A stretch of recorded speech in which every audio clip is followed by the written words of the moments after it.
often pogo stick through your thoughts wearing nothing but a smile.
to free. Let's play hide and seek.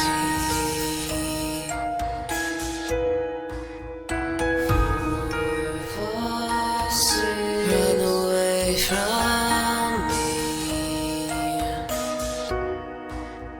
7, 8, 9. Tree hollow you hide.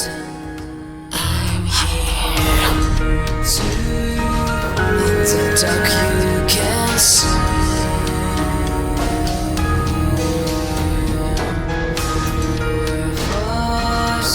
Here's our oak tree.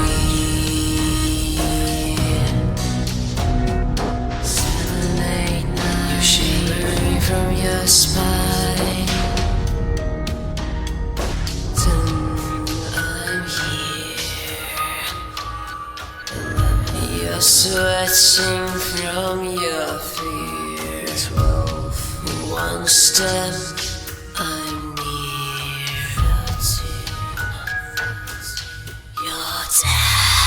Your shadow is moving under the moon and the dead tree. Your body is moving under the tree.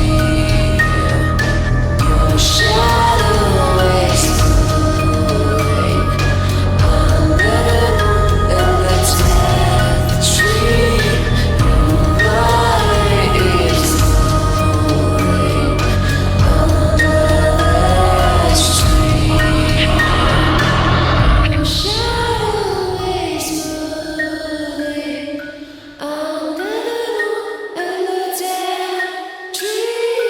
Your body is moving under the tree.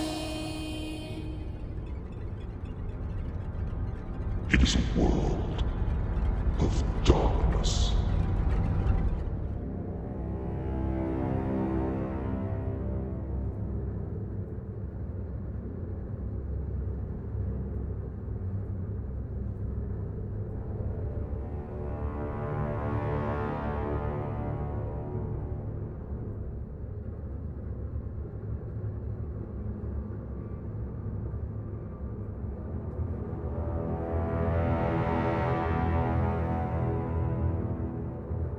The sin of Cain has spawned the cursed horror that stalks the night in search of living blood.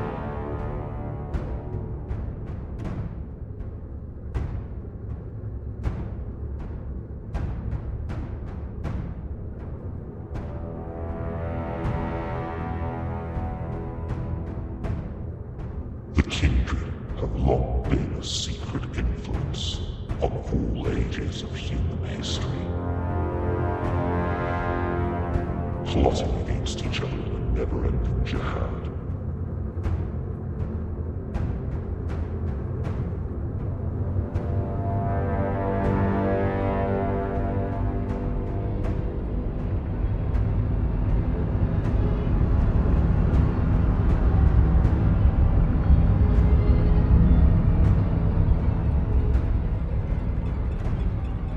Their immortal progeny are among us to this day, hidden from the eyes of humanity by an elaborate masquerade.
to free.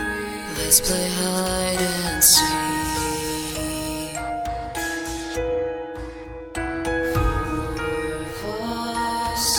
Run away from me. 7, 8, 9. Tree hollow you hide. I'm here to. In the dark you can see.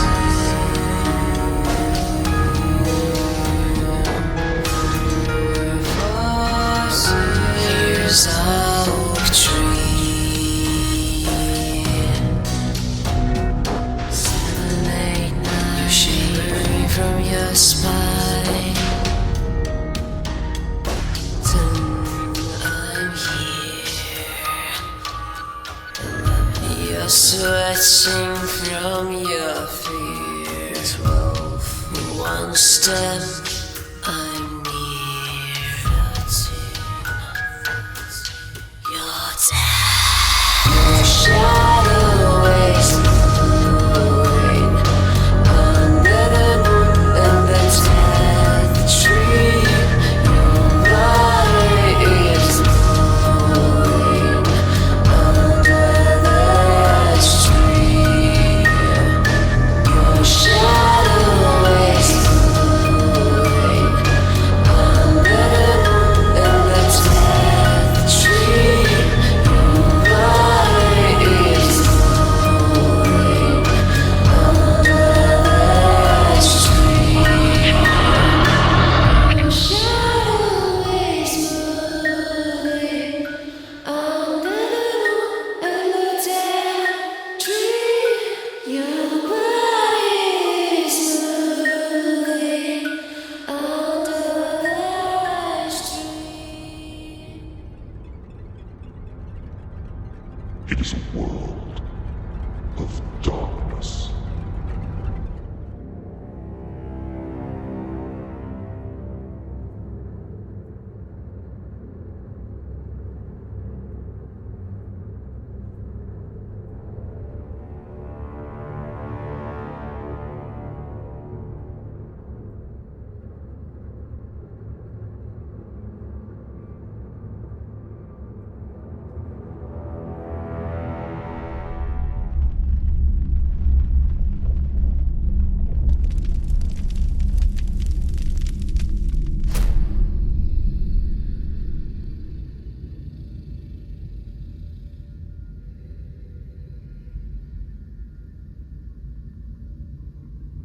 Good evening, and welcome to Oxford's Ashes, a modern-day Vampire the Masquerade chronicle set in the British city of Oxford.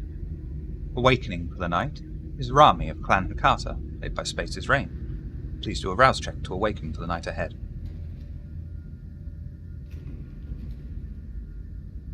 Wonderful. Hatfield of Clan Brujar, played by Dave Breakathon. Please do a rouse check to awaken tonight. Getting hungry. Acheron of Clan Zamitsi, played by Larissa Rave. Please rouse to end your day rest. You're also getting hungry tonight. Slip of Clan Nosferatu, played by Vamp Daddy. Please rouse to end your torpor and awaken. Olivia of Clan Ravnos, played by Ms. Hutz. Please rouse to awaken for the night ahead. You're getting hungry tonight. We begin in the Coterie Haven. You have all awakened from your day rest. Ardala has slipped off during the early hours and has walked into the night. Slip has been dropped off at the break and has even reunited with you all as you gather together in the meeting room, each of you taking a seat and a side. Is there anything you would like to discuss?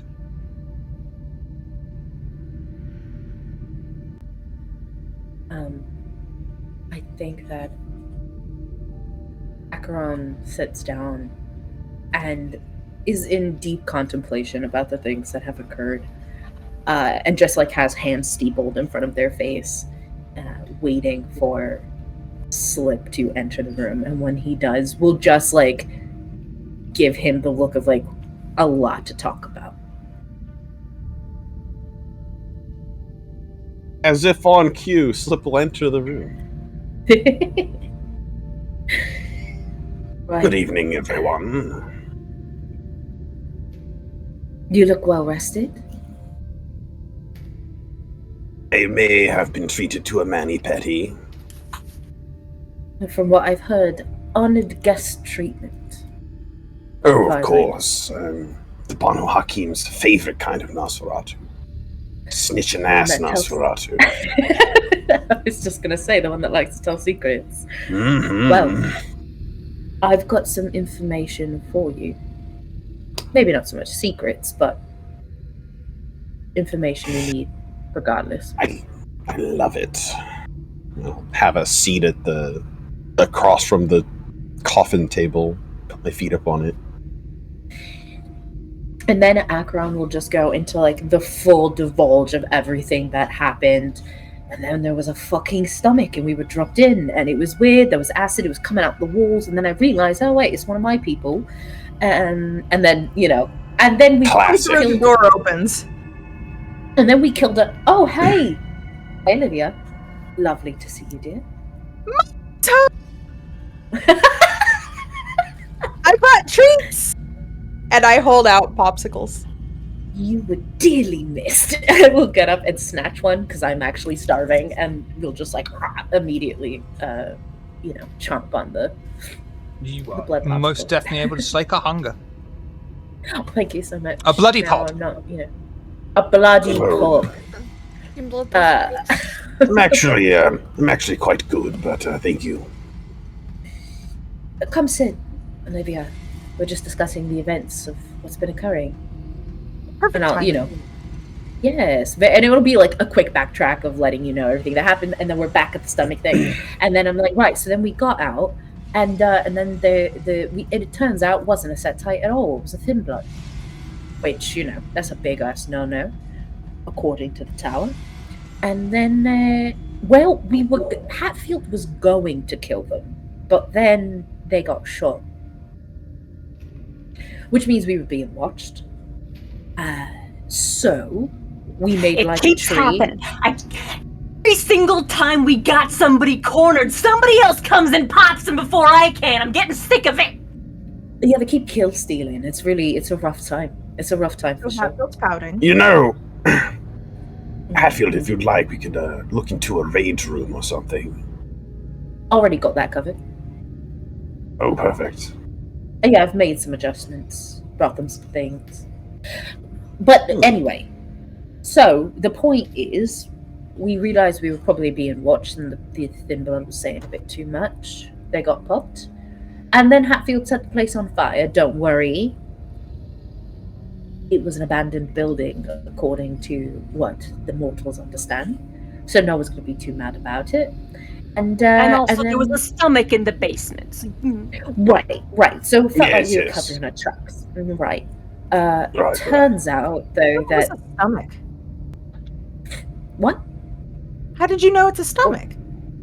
Oh, inside well, of it? because of it was the lining of it, and it was spitting out acid to dissolve Oh. when we got dropped into there. yeah, there was bones and bits and stuff at the bottom. Not great. Yeah, people Yeah, definitely yeah. died in there. Yeah, Sounds but gross. also I know my people's work. It's not any other class I Jesus. Like, So I you doubt guys they're gonna lose your stick us shoes, in a or- giant spleen. Well, listen, you can't criticize an artist, and you work with what you've got. And there's plenty of flesh around. Anyway, we're getting off topic. Look, so here's the deal, right? We set the place on fire. Everyone's dead. Fantastic. We get back to the Banu Hakim, let them know everything that's going on. And Ardala, our lovely guest, we gained favor for all that we understood. But what we pulled away from that, knowing it seems that the Anarchs are coming together. Perhaps the war is now shifting directions, and they clearly have help from not only the Setites, but from the Baron. He's the only other Smitsi around, and I know I didn't make that stomach. So, I mean, that's where we left are you off at. planning to go speak with them, or the Baron? I mean. Well, that's the thing. If I go to speak to the Baron, two options there. I can go alone, and it would probably go better because I understand all the traditions and whatnot that Samitsi follow. Or we can go as a group. But from what I understand is the Baron's volatile at best. I don't think his temperament is great. And if we go in there, we have to know exactly what we want to speak to him about. Because if we go in guns a-blazing, that's a big fucking problem. And if he's got the power to create rooms of flesh, there are things Samitsi can do that I don't think you want to run into creatures that can be made. So, yes, I suggest that as a last effort would be to go see the Baron. All right. of course. Yes, I met a Samitsi once who had sway over an entire forest. It was full of all sorts of creatures. Yeah, well, again, you work with what you got. If you've got forest animals, you do your best. But yeah, that's one of those things. But really, all that shows us that they're clearly coming together in a way that I'm sure the tower isn't exactly going to be happy about. What I'm thinking is we go give that report to Pandora. And if you all would like me to do that by myself, that is fine. Yes. I know that some of you are trying to avoid showing your faces there. Know that I support what you are doing, but the longer that you do it, the less I will be able to help you when she gets mad about it. Well, hopefully she won't get a power over it. Olivia, darling, you've been gone for a while. She wants everyone in the coterie to drink her blood and be bonded to her. Oh, yeah, I did that last time, but I've been gone so long it doesn't matter anymore. It does not. And I'd like to avoid it entirely. That's not my... I'm not a fan. Yeah. So I can do that myself, if you'd like. And then while I'm gone... who would like to come with me, I guess, is the question there. Alright, so while I'm gone... Okay, alright, we got one. That's fair, I get it. While I'm gone, Rami Akaron, question about our guests in the basement. Have we interviewed any of the people that are plagued, like the woman I kidnapped, or have we tried any experimental treatments on them to see if they die or get better? Or... Oh, not yet. Yeah, I've been writing some ideas down, but I'm not really sure. We've been kind of busy lately, ain't we? Yeah. But yes, Olivia, we have a set of guests in the cells below. Be right back, and she runs outside. Oh my god. There she goes. Getting ice cream, of course she is. She's going to get them some things. That's all right. Just so long as it ain't another diaper. You know? Well, maybe. The original. I'll come back in with 3 of those, drawstring backpack bags filled with something. Amazing. I think Akron is just like, oh, they're right down there. Bags. And lets Olivia know where they're at for when she's ready to go down there. Yeah, 2 of them are infected, 1 of them isn't. Just as a reminder. Well, I think that was part of the thing, is we were going to keep one as a control group of sorts. Sure. Then we have the other 2 who are infected. Well, while I'm gone, please, we have some time. We can get our feet wet with the prisoners. Yes. Hatfield. Yeah. What do you plan on doing? Because if you've got nothing, I've got some ideas. They're just sort of looking around as though still expecting Ebony to be anywhere in the room, even though she isn't around, and then just shrugs. Sure. Well, okay. Well, if you don't want to come with to Elysium, and you don't want to help question or take samples or conduct experiments on prisoners, you could maybe borrow one of the laptops I've got set up and pre-game some crime for us? Yeah, okay. Give that a shot. Probably more useful doing that than, I don't think you want me questioning anybody, and you know I'm not much one for talking in front of the brass. Well, here's the thing. That's true. I think you do very fine, actually. Given that they think that you are a bug when you are not. I think you do very well. But, yes, I think when it comes to the prisoners, if they need to elicit a response from them using pain, Garon will probably have that covered Hatfield. without causing structural damage. Hatfield. As Slip is Yes? talking about Elysium and mentioning going to see the Harpy in Pandora, there is suddenly that voice in your skull once more. Just tells you go with Slip.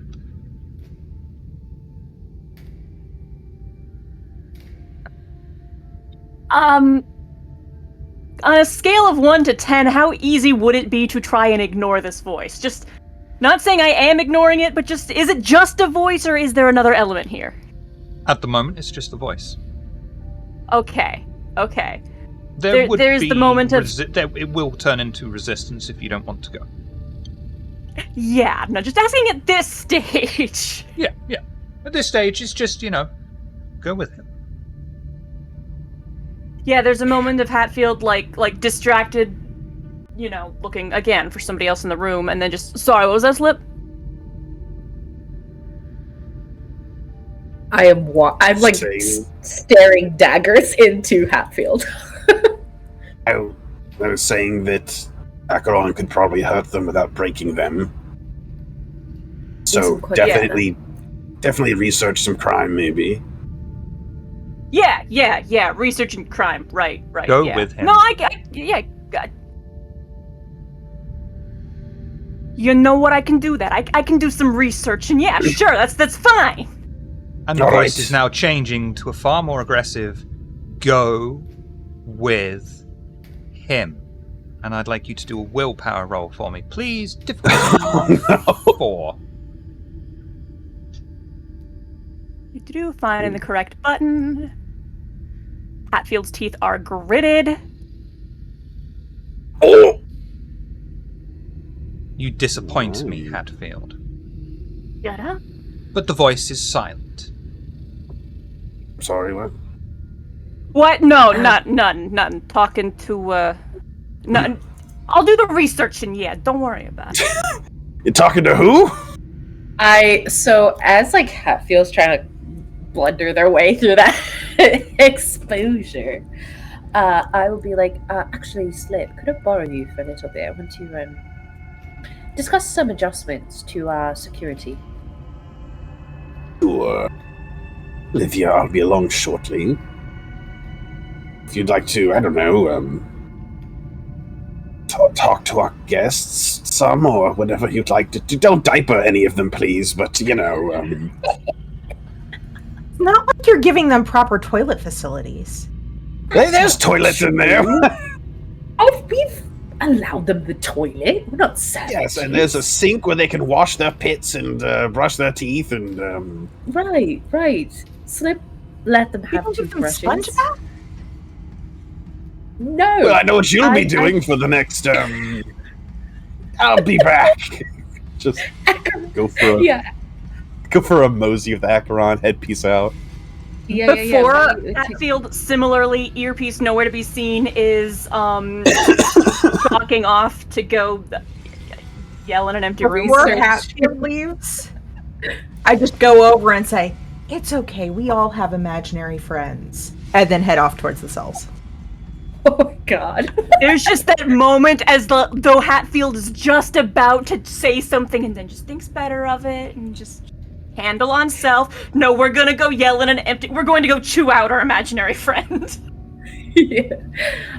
So I will take Slip to the rapidly growing garden in the back of the haven. Ooh, the betrayal garden, I like it. Oh, this is less betrayal and more just some facts I think you should know. You remember when I made mention the possibility of Hatfield becoming a vessel for Mithras? I do. They heard it again. That little moment in there, willing to bet they heard him again. Possibly. I have not had a chance to do any research on that, as I was shooting pool in the sure, shooting pool. Yeah. Okay. Okay. I promise I was definitely snitching on a lot of people, but you weren't one of them, so don't worry about it. I certainly hope not. However, this is becoming an issue. I don't know how much control Hatfield has on it. Not that they're not controlled at all. They when we were on our mission, they were very controlled. There were opportunities for them to completely lose their shit, and they didn't. However, this is something different. More powerful. If Mithras is trying to wrest control of Hatfield, again, I'm not super clear what we can do about it, but again, I have someone I could call and ask. That is about the best I can do, other than just cracking open a book and trying to sort it out. Because here's the thing. Anyone from the upper echelon of the tower that we let know this, right? Because Mithras was not tower specifically. They might just fucking kill Hatfield. Exactly, which is why I'm telling you.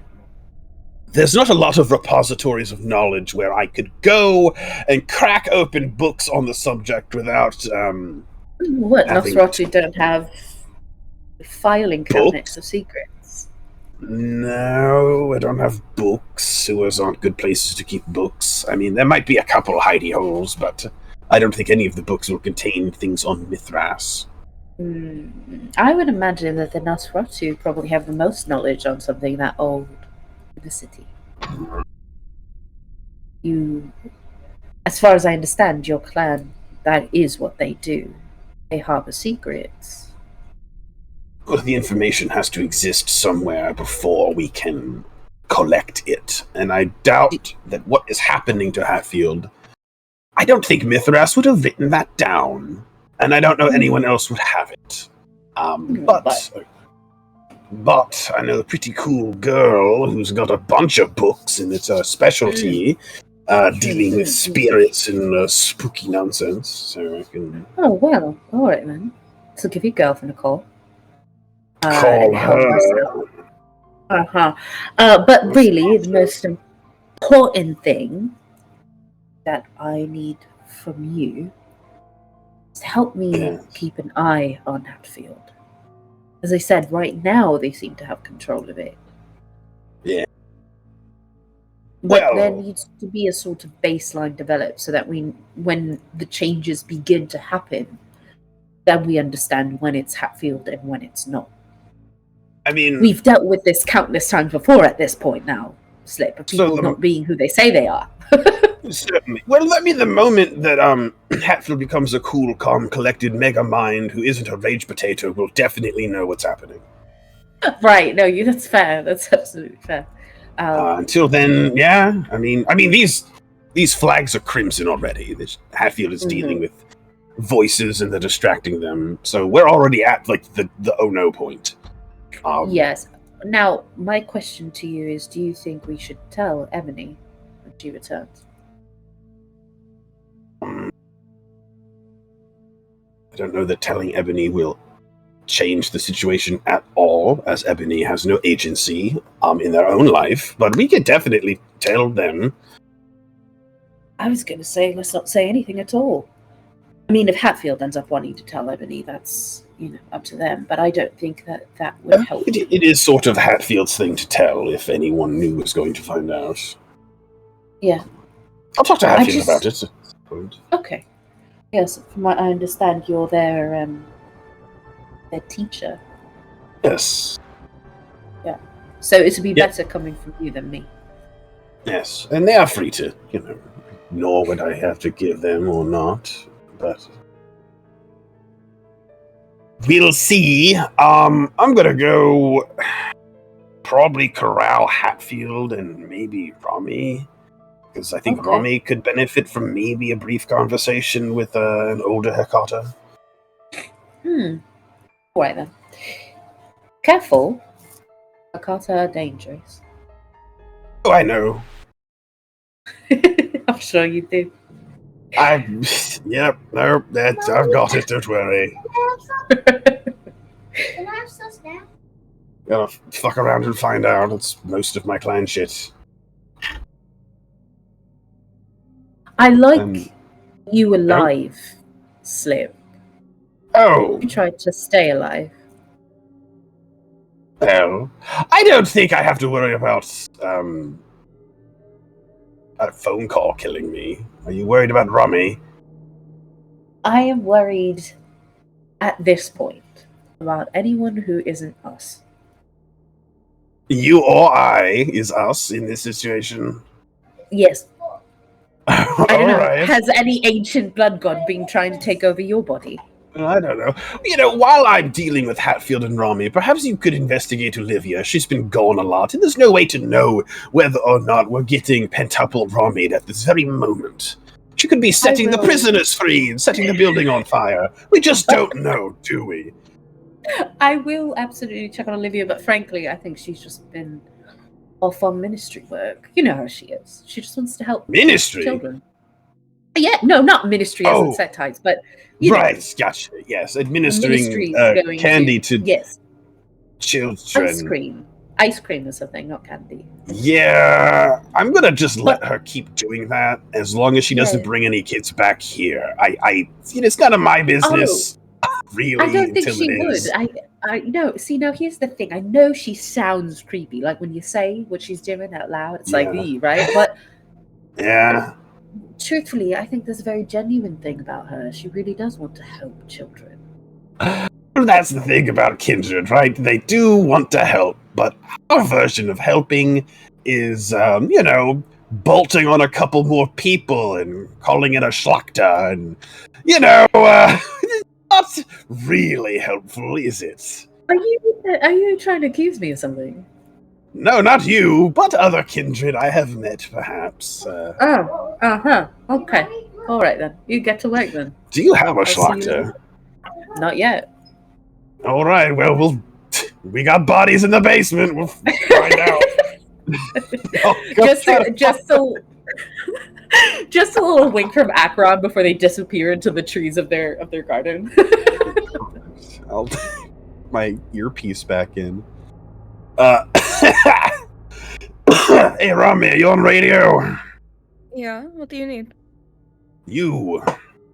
Where are you? In my office. Excellent. Hatfield, are you on radio? Cool, love that. I shall dispatch a single bee to collect Hatfield. Meanwhile, just before Slip contacts Rami on the radio. Rami! Yes? You take your leave of the meeting area and make your way to the lab within the Coterie Haven. You have various samples already ready, as well as the subjects. What would you like to do first?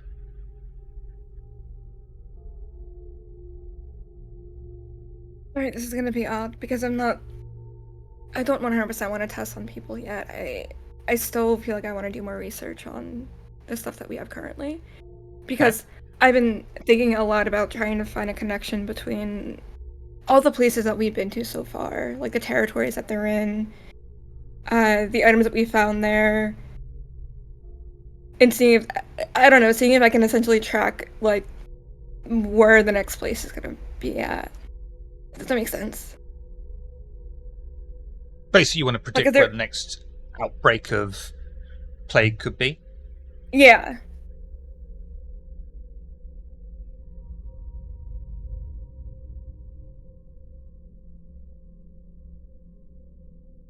Do for me.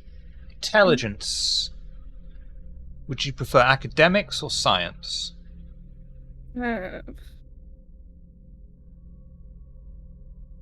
the same. We'll do academics. I'm gonna rouse for it though. That's fine.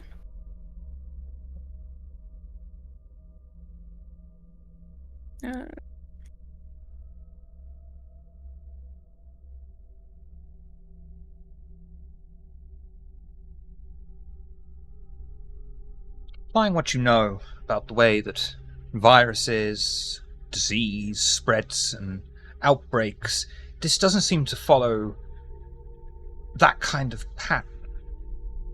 You would expect it to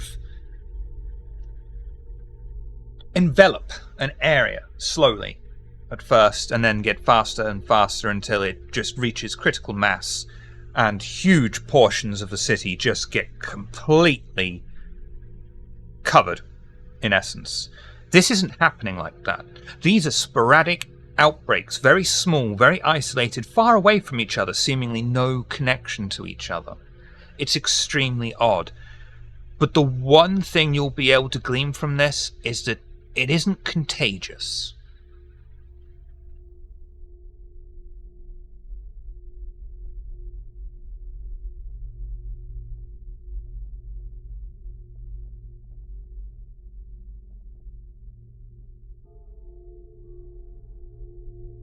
I want to infect that person that Barry gave me that isn't infected yet. I want to infect them with like the original, like the barrel that we got from that house that had like what we were assuming was like the first version of the plague. I want to infect them with that.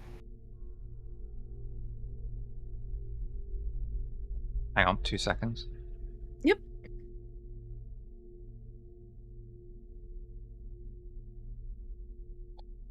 The barrel. Yeah. Oh, right. What do you want to do with the barrel? Mm-hmm. Oh, I want to essentially like get some in like a needle and infect that person that Barry gave us that wasn't infected yet. I want to see the difference in symptoms.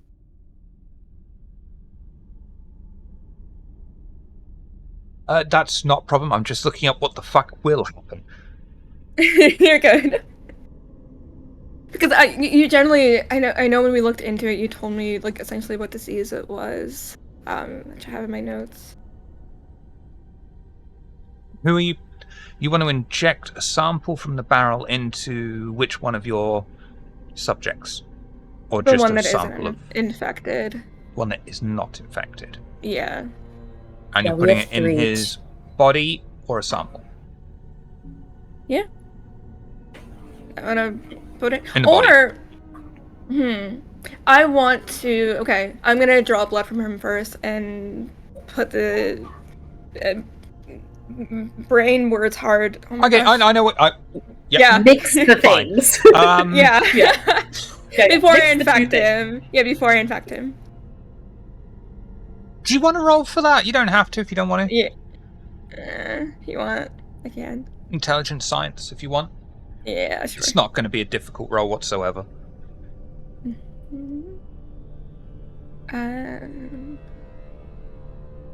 That's 2. Yeah. Okay. That's fine. That's absolutely fine. You'll be able to take a sample from the uninfected subject, place it in a petri dish. You'd probably put in just a small amount to start with, a very, very small amount of whatever this is. And you will watch under the microscope very, very slowly.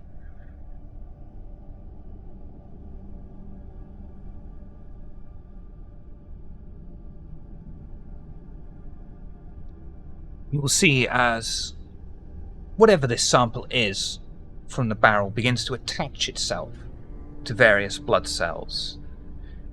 You don't know quite what's going on, but it seems that these cells slowly are turned into sickle cells. It's not all-encompassing. Not every single blood cell is turned into one of these sickle cells, but a great majority of them are.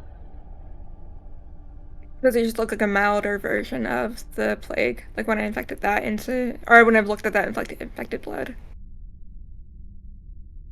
Wits. Science. Okay.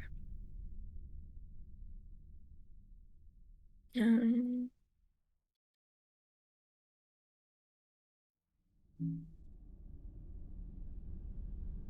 I'll argue with that. Mhm. This is a similar process to the way that the blood disease works, changing these cells, but it's slower. It's selective. Mhm. This is more like a small sample of one particular aspect of the blood plague, the ability to manipulate existing blood cells, which, as far as you know, is absolutely impossible. Mhm.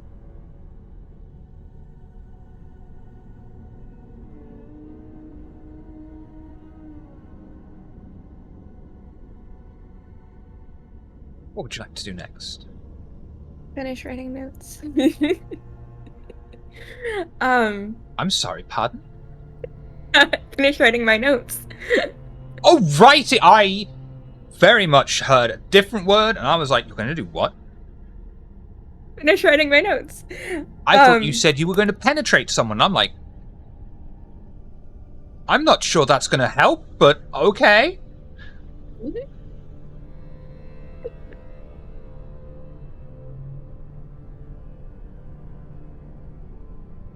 I've got some amazing. Amazing. I don't know where she resigned is, and we are not surprised. Seriously, no one else heard penetrating? I heard penetrating, not writing. No, I have to write my notes. I have to finish writing my notes is what I heard. Yeah, it was writing when you asked me that, and it was like, give me 1 second, let me finish writing this. Yeah. Thank you, Gold Exile. Thank you. No, don't listen to Gold. Deaf. Everyone's deaf. So, I thought you were just saying, penetration. I'm like, did she just say that? But why? Context clues. The answer is that no. does not No, fit. she did not. Don't say that. That's why I checked and I heard it again, and I'm like, no, what? No, that's not how you do science. Unless science has changed, in which case I'm interested now. In conclusion, Shiv's ears are broken. They no longer work.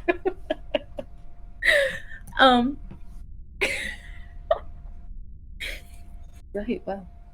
I don't remember what I wanted to do anymore. I'm distracted by that. Hey. This is all because someone mentioned Bad Eris, and now I'm just here, and this is what I'm hearing, so... Thanks, Eris. Cool. I think at this point, Acheron would be, like, going towards the patients. Unless they run into... I would be visiting our guests. Well. Yeah. No. This, I'm afraid this is going to be Rami's little spotlight scene. You're in the garden. Oh. Then we're going to go to Olivia. That's fine. Then we're going to go to Hatfield. Don't you worry. Yeah. No, I don't. That's fine. You just. I just didn't know. You said that, so I don't know. Oh yeah, sorry. I don't remember. Someone told me what to do. Hey. Science. If you want, Science. Rami, you can roll. I was gonna also. Yeah. Wits and science, and I can tell you what, I could give you a clue or some clues as to what you want to do next. Because part of me was like, I kind of want to do more research, but I don't. Because Rami's a hematologist, or Rami's a mortician. Rami knows this, but that doesn't necessarily mean the space does. So compromise. I don't know we'll anything. Give you a roll. Yeah, we'll give you a roll as a compromise. Don't you worry. Wits, science. What did you say? With science, alright. And let's put in that button.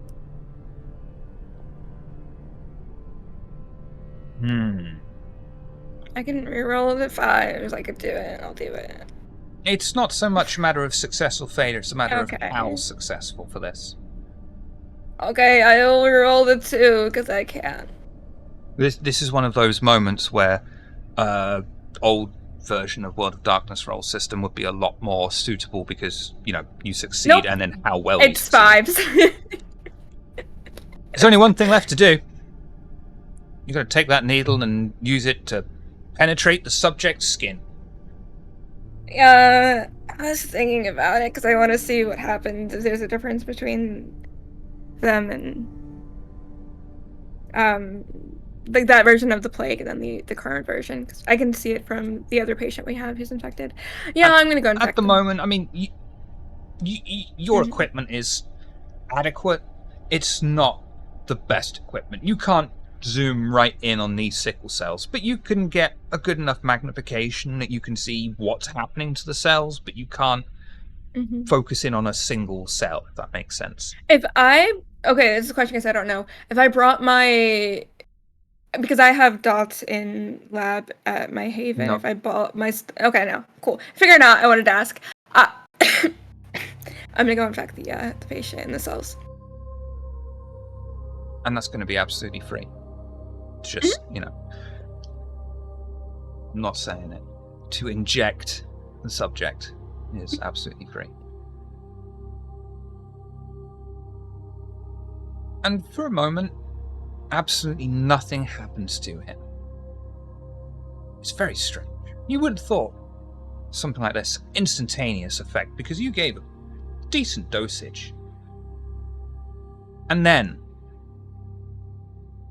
the man changes. His eyes gloss over. His mouth lolls open. He just stands there. Completely heartless, barely blinking. There's something wrong here. She's just like writing down what's happening in her notes. Probably like just comparing like blood pressure, heart rate, just stuff like that. Just like minor like actual doctor stuff to see what the difference is. Probably waits a little bit to get a blood sample from him to see. Just to see what happens.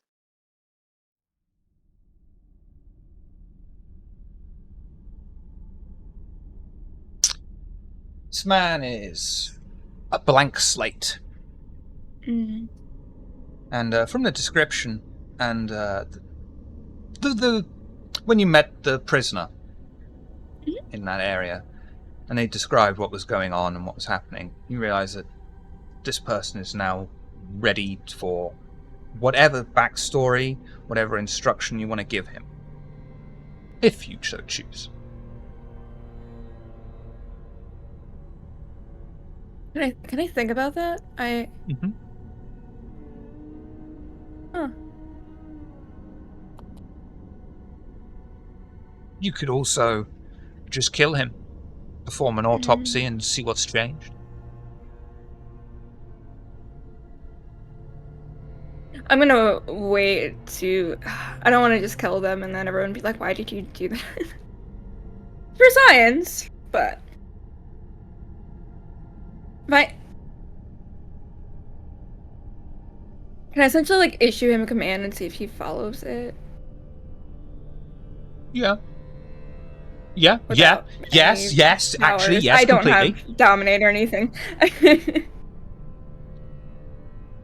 I just want to see if I can get him to like looking at him and just be like, leave this room, walk to my office, and then come back. And I'm gonna like follow him if he does it.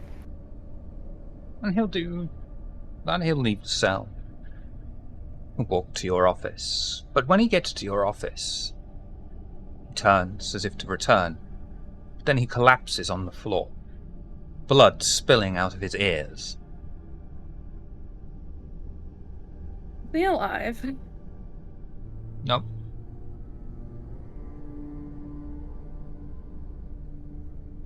Is this similar to what is that power that I have? Let me just double check. It It's is a ritual not. that I have. It's not similar to it, okay. Because it's the same thing. I issue a command, they do it, and then they die, or they go back to being dead. Nope. Can this I? is not like that. I'm not gonna mess with Gift of Fossil Life right now. I might do that later. Yeah, I'll do an autopsy. I might get Acheron to help me with it though. Yeah. I'll tell you what then. Mm-hmm. You take the body back down to the lab. Acheron will step in. And then we will flash over to Olivia. Olivia. Are we one short now? I've always been Yeah, there are short. 2. There's only 2 now. Yeah, there's only 2. I can bring the bring the third one back to life later, not right now, but I can do that later for you if you want the third one. I can bring them back to life. Well, I'll go in there with the 3 like gift bags and see that there's one empty and just kind of like, huh, and set the bag on his bed.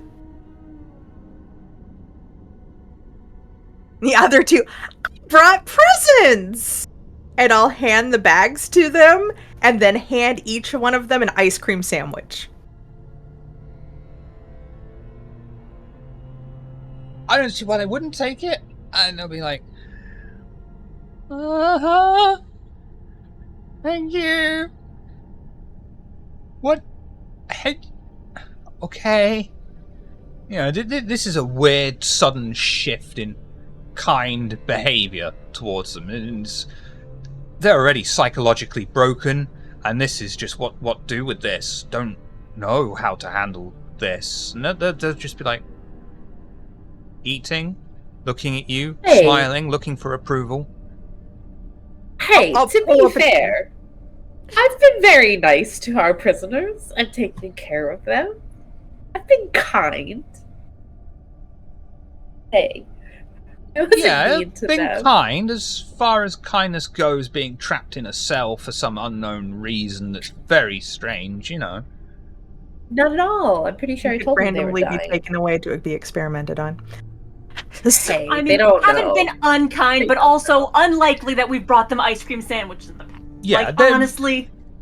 Basically, how long would you last psychologically if, after all that's gone down and been happened, and then you're just thrown in a cell and you're like, I don't know what I did wrong, I don't know what's going on, I haven't even seen daylight for God knows how long.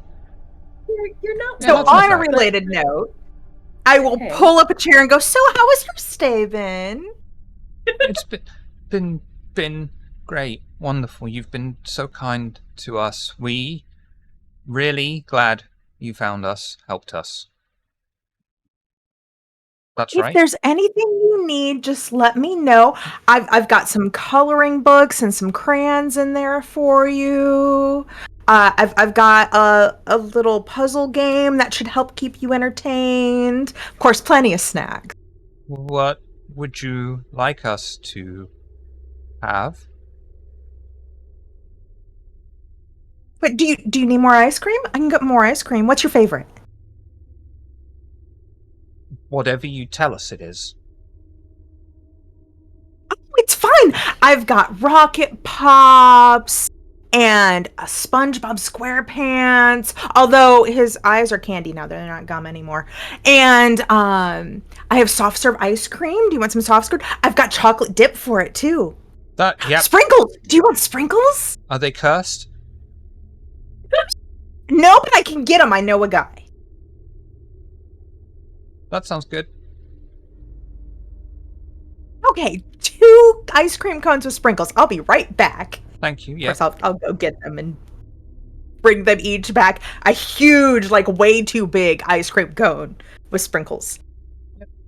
And the sprinkles are just coating the outside. It's not a couple on top. It's like solid sprinkles. I'm not going to demonstrate how someone eats an ice cream in a cone because I realize that this is the internet. Amazing. I do not give them napkins. Oh. Okay. They will be. They're gonna eat this ice cream and they're gonna get covered in it, and you already know what it looks like to lick and suck a dick, so that's what it looks like. Incredible. Spill it, get chocolate. Is that how you eat your ice cream? Incredible, so good. What? Yeah, what? If you don't eat your ice cream like you're sucking or licking a dick, you're not enjoying the ice cream or the dick. One or the other. Or both. This is the internet shit. Chill out. He's not wrong. Wait. This is the most. We're gonna completely divorce out of the fact that I'm sitting here infantilizing them. Right. Right. So God, as Kimley had to be here to hear me say that. Great, yeah, thanks. Okay. As they're getting their hand, I don't know how to say this. As their hands are all sticky from the ice cream, I'll pull out a thing of baby wipes. I'm like, here, let me take care of that for you, and approach them to start wiping them off, like a mom does with a little kid, you know, with a baby wipe on the hands. I would imagine there's going to be just this instinctive, just you know, they're at that point now. They're not going to be really capable of independent thought or anything like that. They're just like, yes. And this is perfect for you, Olivia. This is exactly the kind of thing that Olivia puts people through anyway. So yeah, they're absolutely going to respond the way you need them to. Clean their hands. I'm like, oh, you missed a spot, and I'll clean their face. Maybe it's getting a little dry, I'll lick it. Clean them off. Thank you.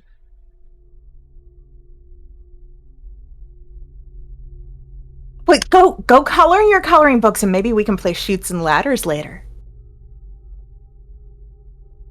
Okay.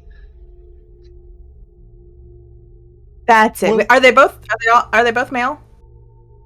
One was female. I think one's a woman. Yeah. One's a woman. Okay. One is, yeah. Yeah. That's good, little boys and girls. You be good. I'll be back with more treats later. Okay, we'll do whatever you need or say. I'll reach in and pat them both on the head. Thank you so much. We'll be good. Oh, you're such good boys and girls.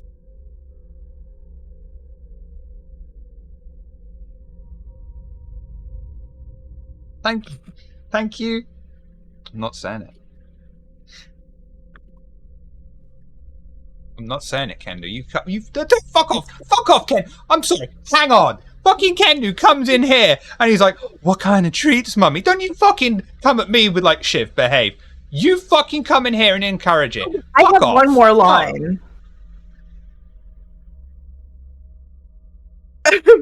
But before I leave, I'll say, "It's okay. You can call me mommy if you want to."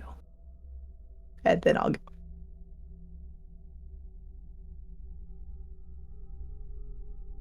Thank you, mummy. I'm having the best time. Once again, to demonstrate how to lick and suck a dick, to be honest with you at this point. Yeah. You brought that up all on your own. You did. I love you all, but I hate you all as well. I just want you to know that. Normal people eat ice cream by biting it, right?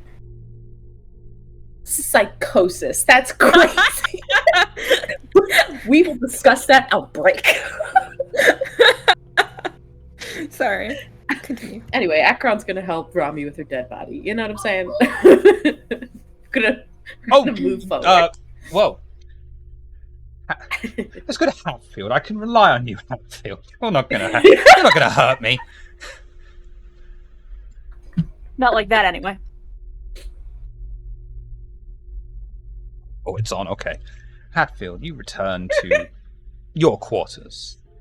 You find notes on the bed, which I will give to you now. One is addressed to everyone.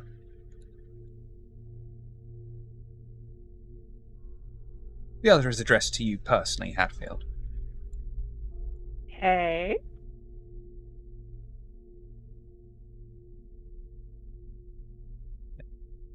You should now be able to see them both in journal. If you would like to read them out for the class, please do. As everyone has now clipped mummy clips. Thank you. I deserve that. Look out for that on the TikTok, y'all. It's gonna be there. Wait till Softy gets a hold of it. Yeah, as soon as Softy's back, yeah. Okay, so reading these notes, we got the one to Ebony's little friend. I've retrieved my child from your home and taken her with me to complete some supplementary education. Do not attempt to interfere with or bother my little one while she's studying. I'm keeping an eye on all of you while I decide if you are fit to continue your contact with Ebony. I am also tasking you all with watching after Ebony's little pet while she is away. Hatfield will be aware that a rabid dog will be euthanized if they cannot be controlled. As for the rest of you, as plentiful and insignificant as you are, be aware that your unlives are also very easily halted if they prove a detriment to my valuable resource. Mother Superior Olga Mare Blair, or Marie Blair, whatever her name is. Yeah, there is just that moment of just restraining self from tearing it up just for the sake of tearing it up. But like, no, we are going to give the rest the mail. And let's see, what does the second note say? Everyone, I'm so sorry for all the fuss. I will be back soon. Ebony Lacrimosa Blair. Okay. Yeah. The mail is being tucked in my pocket to be conveyed to everybody else later. But first I gotta yell at my shadow, I guess.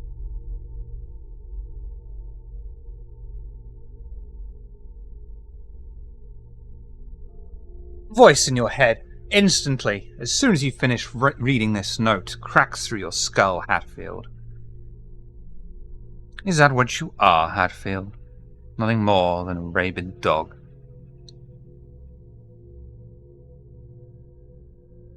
Hatfield's eyes just roll. You and I both know that ain't true. Do we? Do we? All I see is you doing the command of your master. Oh yeah, no, you'd rather me be following your commands. Yes. Yeah. Assert free will, you say, until I do, at you. There's a huge difference. I am inside of you, Hatfield. I am you, Hatfield. Your freedom is my freedom. I'm not about to just roll over and die and let it be taken from me. Why are you? I ain't about to either. Really? I don't care if you're inside my head. I'll punch myself in the face! And it's only yourself you're going to hurt. Be that as it may. You think this is where I want to stay? No. I ain't that dumb. Good. Together, Hatfield, we can do changes. We can bring changes. I have been asleep for some time. You have not. Between the two of us, we could make something very special. Together, you say. Together! We have no choice for the time being. We are together in this. We need a foundation. Yeah, for the time being.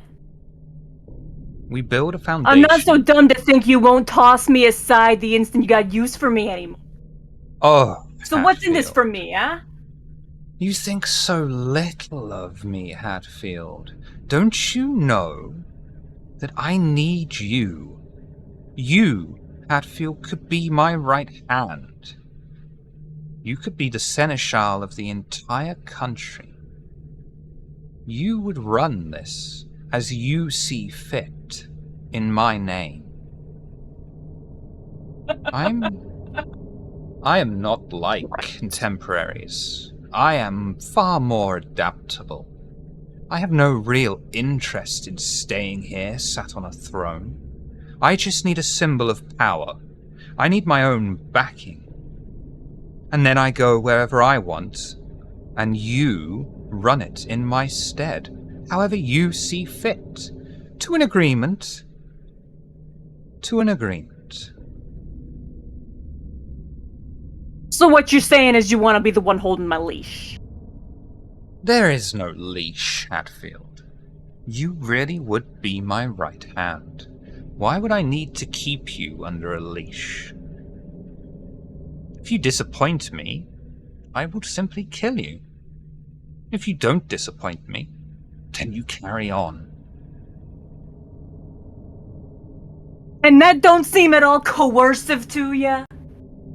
Like, that's a leash right there.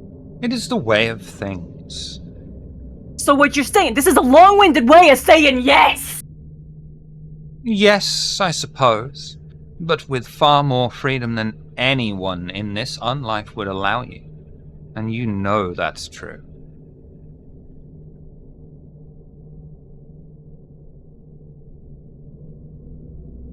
We're not alone, Hatfield. There is an army out there waiting. I still have loyal followers. They will come flocking. They will back you as soon as they see I am with you. Things can change, Hatfield, and they will change in a way that is more adaptable. With your knowledge of how things are in these modern nights, and my knowledge of society, we could make something very special.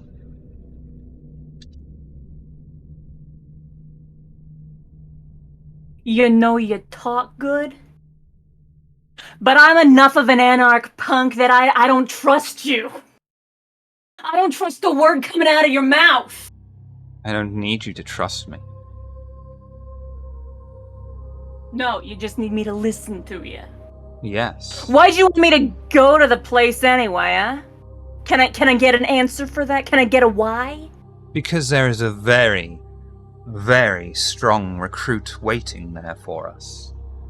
And the moment that they realize I am here is a moment you have suddenly got far more protection than you ever realized. Yeah.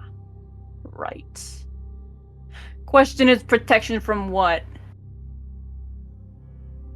Almost anything the Camarilla can throw at you, including this Mother Superior. Yeah. Yeah, you know what? We'll see. We'll see. Go with Slip.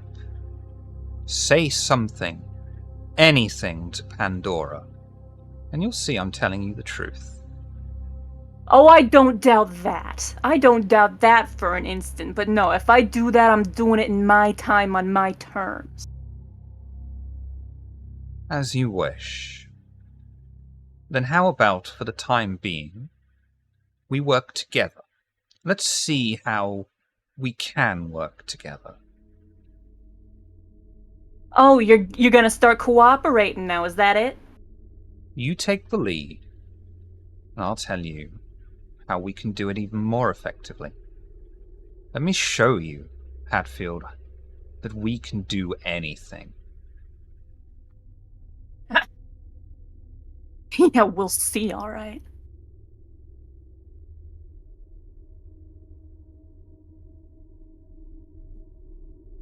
Meanwhile, in the laboratory, Rami has delicately dragged the body of the subject down, laid it out upon a slab, and has begun initial cuts. Acheron, just at the right time, enters into the laboratory to see the body laid out. Knives and various other equipment that I don't know the name of, that are absolutely horrible and morbid and designed to rip open rib cages and such.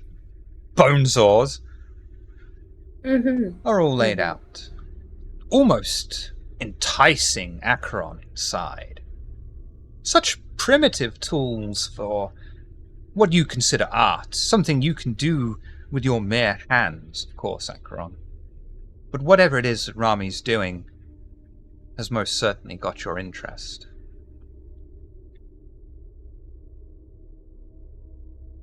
Acheron leans against the doorframe and says, "Well,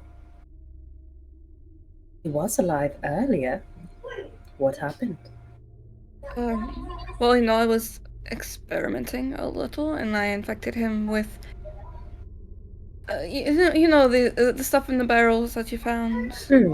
Yeah, I infected him, and then he was fine until I told him to go to my office, and then he just died after he did that. I gave him a command, and then he died. I thought that might be similar to how, some of my ceremonies work, but it's not, I don't think. See. Not really sure how he died, though.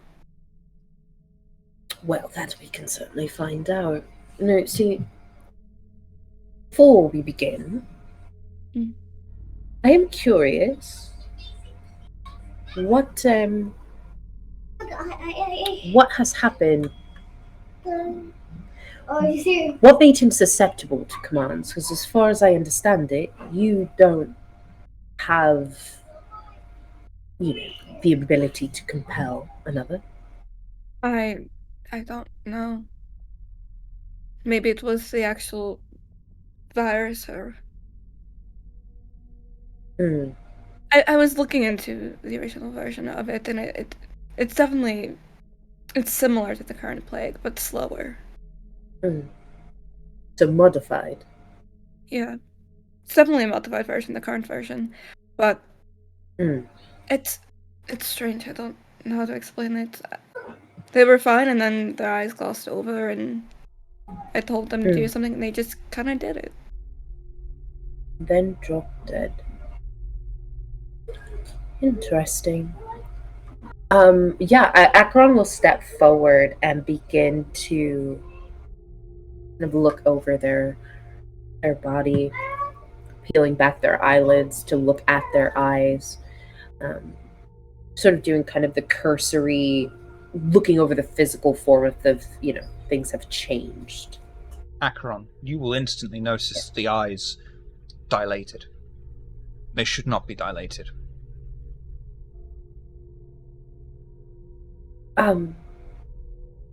Rummy, do you have a pen light? Yeah. I'll just pull it off of my jacket, the coat. Yeah, so keeping the eye peeled open, I'll turn on the pen light and sort of wave it in front of the eye to see if the pupils have a reaction or if they're just stuck in the position of dilated. Completely stuck. That is new. That eye should be, well, not this dilated, for sure. Things have changed. I think Calliope wrote somewhere in her notes about controlling people. I don't really know. Well, that's one way to build an army. I don't understand. What? I'm sorry. You infect mortals with a modification of the original plague. You send them out to do a task. And no one can ask them questions because they will instantly die after the command is followed through. And should any kindred decide to take a bite in self-defense or whatever, that kindred is now dead. They're now infected with something that there's no cure for. Perhaps we will find out more if we dig a little deeper. Do you mind? No, you're fine. I figured I would ask for your help anyway. They were bleeding from the ear, so I was wondering if it might be something... Oh! brain-related. Well, quite possibly. And there's obviously a look of delight of like, get to fucking slice and dice this thing and see what's going on in there, But you see that like Acheron does the procedures of like what a doctor would do in terms of like keeping self-sanitary and like going through those motions before they, begin to proceed with an autopsy. Wits and science with a +1. Wonderful. Can I persuade you for an intelligence in science? Yes. Wonderful, thank you.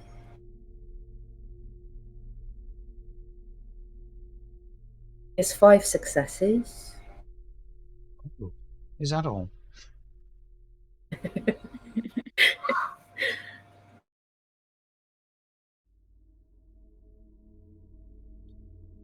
Okay. Acheron probably starts with like opening of the chest and then like goes through each part kind of, systematically. Right. First thing you will notice instantly, Acheron, is that the brainstem is near enough destroyed. Whatever this virus is, it is directly attached itself to the stem and completely annihilated it. I am like actively out loud saying all these things out loud so that Rami's like constantly kept up to date as I'm peering through that this is, kept to self. Rami would have also taken notes before you had gotten there if you wanted to look at them, and also taking notes as you're kind of speaking, and she's helping you. Yeah, I think like together it is that I have a specialty in anatomy, if that helps me at all within this process. But yeah, so the I think there's a particular interest now that Acheron has in the brain and this brain stem, and will sort of, speaking out loud to Rami, but sort of just out loud as well. It is interesting considering that the plague itself affects the sickle cells or creates sickle cells within normal blood cells, yes? The traditional virus. This is, if anything, you said this is slower, but what if it in fact is just targeted and then a much faster condition? To do this kind of damage to the stem, it would rapid work. I mean, it's so not slow, just targeted. Rami. That's good dialogue. Intelligence and science. Oh gosh. +1. Lord. +2. +1 for the speciality, +1 for an assist. So 2 in total. I'm gonna fix that. Those dice gods just laughing at you when you do that. That's a fucking crit. Yeah. Rami. These words that Acheron is saying to you, you take samples once more of this corpse, put them under the microscope. This is almost familiar. This is similar to how CJD works. Creutzfeldt-Jakob disease. Mad cow disease. Very, it's technically very not similar. mad cow disease. It's a similar area. But, sorry. She's engaged in her thinking parts. The blood, however, has changed. No longer are there any sickle cells present. Every single cell is now back to normal red blood cells. It seems that this virus didn't actually change existing cells. It replicated itself, turning itself into sickle cells. As the temperature is lowering, you notice that more and more of these sickle cells are changing back to correct red blood cells. It seems this virus needs the internal human natural temperature to actually survive, which also means it would not affect kindred.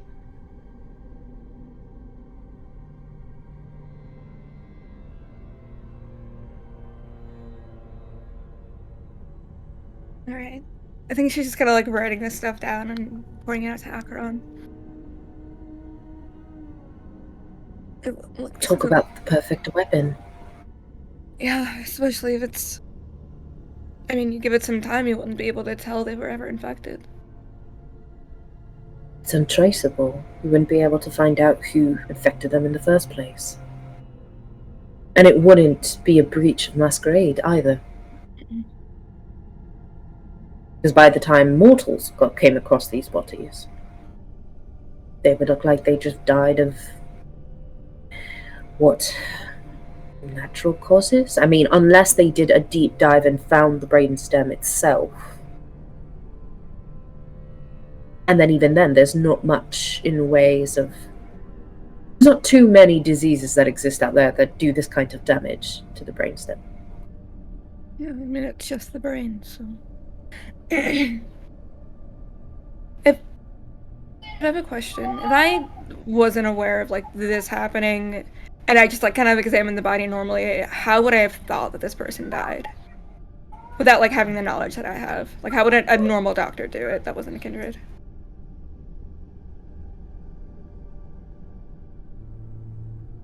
I don't know if you have an answer for that. Shit, that's a good question. I should have thought of, and you need an answer for that. Brain tumor.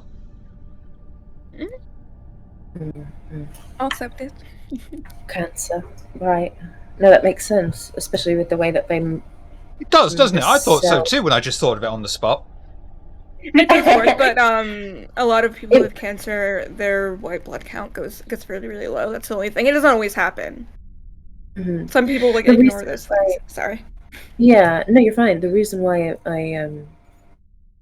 why a tumor would make sense is how rapidly it multiplies itself. Mm-hmm. That's abnormal. Many people can have tumors, but they be benign, and with removal, it's not a problem. So a mortal will simply see this as someone who went untreated, and the damage that it caused, no one would be the wiser. The kindred would be, well, shit out of luck of figuring out who fucking sent the bastards to begin with. Oh gosh, we have to do that still, don't we? Yes. I'll be right back, you guys. Flip. Walking back into the Coterie Haven, making your way through the building. You're the only one to notice that the front door has opened itself, and an Ardala has stepped in. Not Pandora. Oh. Oh. Ardala. Pleased to see you.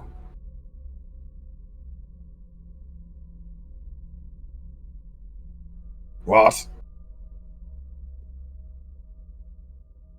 I don't know if I've got a bee in my ear. One moment. You're muted, Vinici. Hello, I am so sorry. I got held up a bit, but I am here. Oh, no. I'm absolutely certain that as an arbiter of justice, your schedule is quite packed. Thank you for making time to come visit us. Of course. How are things going here? Any news from the investigation? We are currently getting our ducks in a row and doing a bit of research on the blood plague at the moment, and then the investigation will be picked up probably after we give our report to Pandora to see what she would like us to do.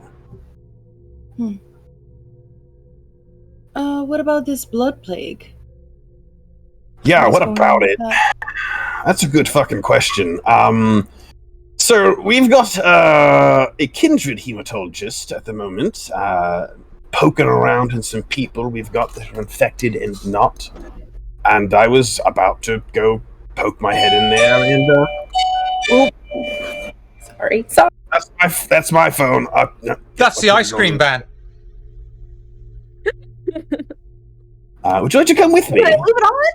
Yeah, I'll follow. Yes, absolutely. Head towards the lab. Well, and shake my fist out the window at the motorcycle driver who's flown by. What?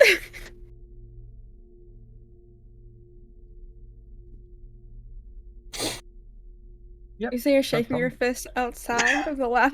Hey, you in here still? Yeah, I'm with Akron.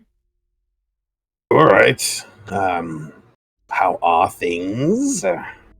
Well, we have a dead kind currently. Ooh, which one? The one that Barry brought. Oh, uninfected then. Oh no, I infected them and then they died. Like right away? Ah, it's odd. Shit. Suddenly their eyes glossed over, and I said, "Hey, go to my office," and then they went to my office, and then they died outside of it. Look, it's not looking great. It's not. Did you No. infect them with blood from another infected, or the barrel we had? Oh, the barrel. Well, that's all So right. An infected mortal has no value. We can get you more if you need. Well, okay, well, hold on. Before we grab any more mortals to infect. It's, well, as I said, it's not fucking looking great. It's kind of untraceable. Well, Yes. here's what I'm thinking. So you infected them from the things in the barrel, which is a proto-plague. It is not the plague at large. It is whatever came first. We know that, right? It's still very bad. It's Well, really still. So what I would suggest is, well, what did you find? Are you in the lab? Just as a quick aside, Yeah. came into the lab. Okay, Yes, me and Ardala are in the lab. cool. So I'm gonna like. And if gonna Olivia turn wants to this join in guy's- as well in the lab at any point, that's absolutely fine. Because that's where the subject went. And if you wanted to, Olivia, you're welcome. Start wandering around looking for our missing guest. Yeah, if Olivia walks in on this, is what she walks in on. But Akron like turns this person's head in a way that is like absolutely not natural at all, and pretty grotesque, and shows the damage to the brainstem, and says, "Right, so this is what we found. They were indeed infected, and certain signs similar to the others that are infected occurred. The change in the blood cells, only." Rapidly, causing this damage to the to the brainstem, and then once they died, all the cells reverted back to their original red blood cell, and then, in essence, making it untraceable. If they were given a command, they're infected, mortals given a command, they do the command, they drop dead, and any trace of disease other than this damaged brain stem, which would only a mortal will see this as probably a tumor, something of that sort. And then, that's it. No one knows who infected them, what the command was, can't ask questions. They are effectively the perfect soldier. So, what do we think caused the blood to shift back? Body temperature? Body temperature it's- and kind, it's normal. I think it's Temperature temperature. level. Very well. I would like to suggest something for you to try then, if you would humor me. Sure. Take one of the infected that we've got and subject them to an ice bath. Track their body temperature and watch their blood in real time if you are able, and see if there is a lowered temperature at which their blood reverts while they are still alive. And if they survive the process, see if their blood turns back into sickle cells after they warm up. I could also take some of their blood separate from that. I mean, I can absolutely do that, but also take some of their blood and freeze it and see if that does anything. Let us do both. Yeah, we can absolutely do both. As if there's a way for us to, as Barry might put it, clean the meat. Mm-hmm. That is would make him important happy. to have. And then, if that is productive, I may have you freeze me for a night. Sure. Okay. Well, let's test this out first. Yes, if it before is we go productive, freezing you. we'll see. Yeah, because I don't know if you know, but kindred don't do very well in ice either. Oh, I know. It will be unpleasant, but I will survive. Okay, all right. Just so long as you know, Oh, I'm willing to Consent and all suffer a that. great deal for what I desire. Even if it's a temporary fix for you, I understand. Yes. Quite. Right, so that is the experiment I'm suggesting. Do you want me to infect one of the current people, or do you want me to get someone new? They are both already infected with the active blood plague, so Oh, yeah, I you can should see be there's a able difference. I believe as you are Yes. talking as well, Olivia enters into the lab, looking around, and finally sees you all. Olivia. Oh, dear. I assumed I was already there. I was trying to give you a way to get a word in. Well, But my word Go in is what we're talking about, so I was already there. hey. So we're gonna give them a spa day. You know, like the Swedish spas where they go in a Yes. sauna and then they hop in the Absolutely. frozen water. Yeah, we'll just give them a spa day. Yeah. Yeah, well, guess what? Experiment. Why don't we put one in the sauna? See if it increases the fucking sickle cells and whatnot in the plague to, Okay. get more active. And then the other, we stick them in an ice bath. Yeah, I think we just need to get the pot big enough. I can Yeah. do that in here. Let me know if you need my assistance with anything. Also, Olivia, do you I want me think to we- temporarily bring this person back to life for you? It won't be long. It would be, I don't know. Well, what we you should want. probably sew them up first. I mean, they've just been Yes. spilling everywhere, and you see them taking out the little sewing and thread needle to I feel like Robbie close might have them up. already taken some of their organs out just to Oh, weigh okay, them and okay. keep them to experiment on. But That's that's no not use the for me way. now. No, she likes them alive, darling. No, I'm sorry. Yeah, these just aren't quite my thing. They're good for cleaning. So, I might bring them Alright. back to clean up my lab. While but I- you're Adala, Yes. hello. Sorry, I didn't see you when you walked in, so just wanted to give you a greeting. Oh, it is okay. It's nice to see you. Yes, Adala, this is Olivia. Olivia Adala. Hello. Oh wait, I have something for you. And I'll pull out a popsicle. It's a blood popsicle. You can eat it. It Yeah. will slake hunger. There's just Don't a ask. whisper You from- really don't want to know. You really don't want to know. Just let that There's a- unfold there's naturally. a- It's horrific. I still There's have a one in my little freezer whisper. from last time. There's a little whisper from oh man, who do I whisper to? There's a little whisper from Acheron. Right. Olivia. She's Banu Hakim. She gets a little taste of blood and there's a chance that she will get hungrier. Might call You can save it for later. Yeah, maybe in the privacy of your own home. save it for later. Akron? Why don't you just melt Acheron it? sees their way out. He's like, I will give you back the popsicle, and I will say, actually, I took care of an old sickly lady today. I have no hunger whatsoever. That's so sweet. Excellent.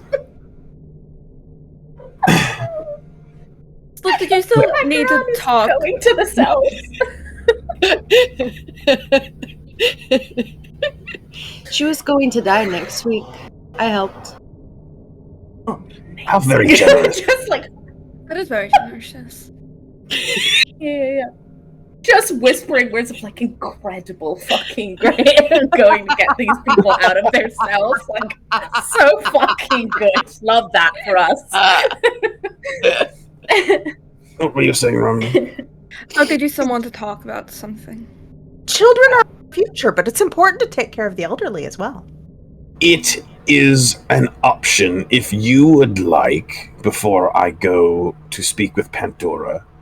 I can make that phone call to my contact within the Hakata, and you and Hatfield can kind of pick their brain if you'd like. I mean, I would be fine with it. I do want to talk to you, but I think I'll wait until you get back from... Okay. Yeah, we can do all of this later. If you want to be there at least for the phone call, it would be weird to take up all of their time. Sure. Ardala, Would you like to stay here? Would you like to come with us to Elysium? Oh, I'd love to see my friend Pandora. Excellent. Please come with us. There's just a soft fuck from the other room. Just a fuck. Me and Little, Pandora like- go way back. Oh, I hate it. Karan is like slamming the fucking cell door. Son of a bitch. Yes, but remaining composed otherwise and pulling these people out to be experimented on, which is wild. Trigger warning, audience. None of us actually support doing experiments on people. This is Actually, I love I experimenting would on prefer people. experiments on people over experiments on animals, personally, but No, fair, absolutely. But I just, you got to put it out there because we're getting into like wild territory right now. So just gotta be like, yeah, we don't yeah. talk Don't- in real this life. is very much a doing work of monstrous fiction. things? Yeah, Wow, no, who could've guessed? absolutely. To be expected by sadistic vampires. Okay, anyway, yes. Slip will grab his keys and head out with Olivia and Ardala to his van, which has an exterior like an old beat-up pest control van with a sheriff's badge on the side of it. It says "How the Pest Was Won," but the interior is a very clean, state-of-the-art Kindred Masquerade Breach cleanup setup. I don't. I'll open the follow back you doors and where I'll people hop in can the see. ice cream truck.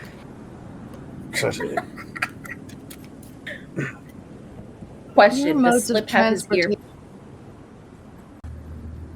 Does Olivia and Slip have their earpieces in?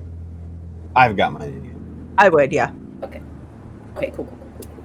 Just in case. It's part of being part of the family. Ardala, would you like to ride with one of us? Ardala will most definitely be riding in the vehicle with one of you. When she unfreezes. Mm-hmm. She's frozen, so she should come in the ice cream truck. Oh, maybe. Oh, fucking no. XP for that.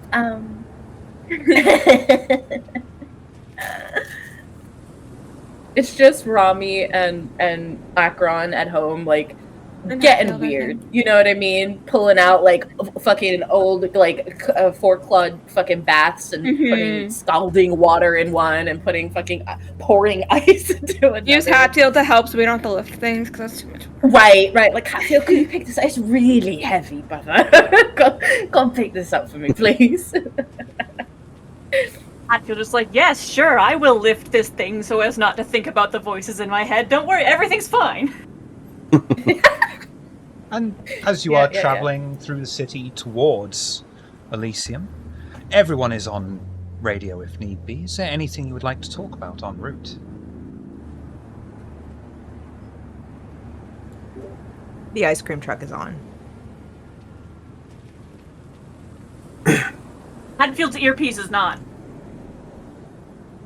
I think at one point, like, if Acheron notices this, is going to be like, Hatfield, you've got to put it on. And I was like trying to shove it in his ear. Hearing that jingle from more, it's driving me nuts.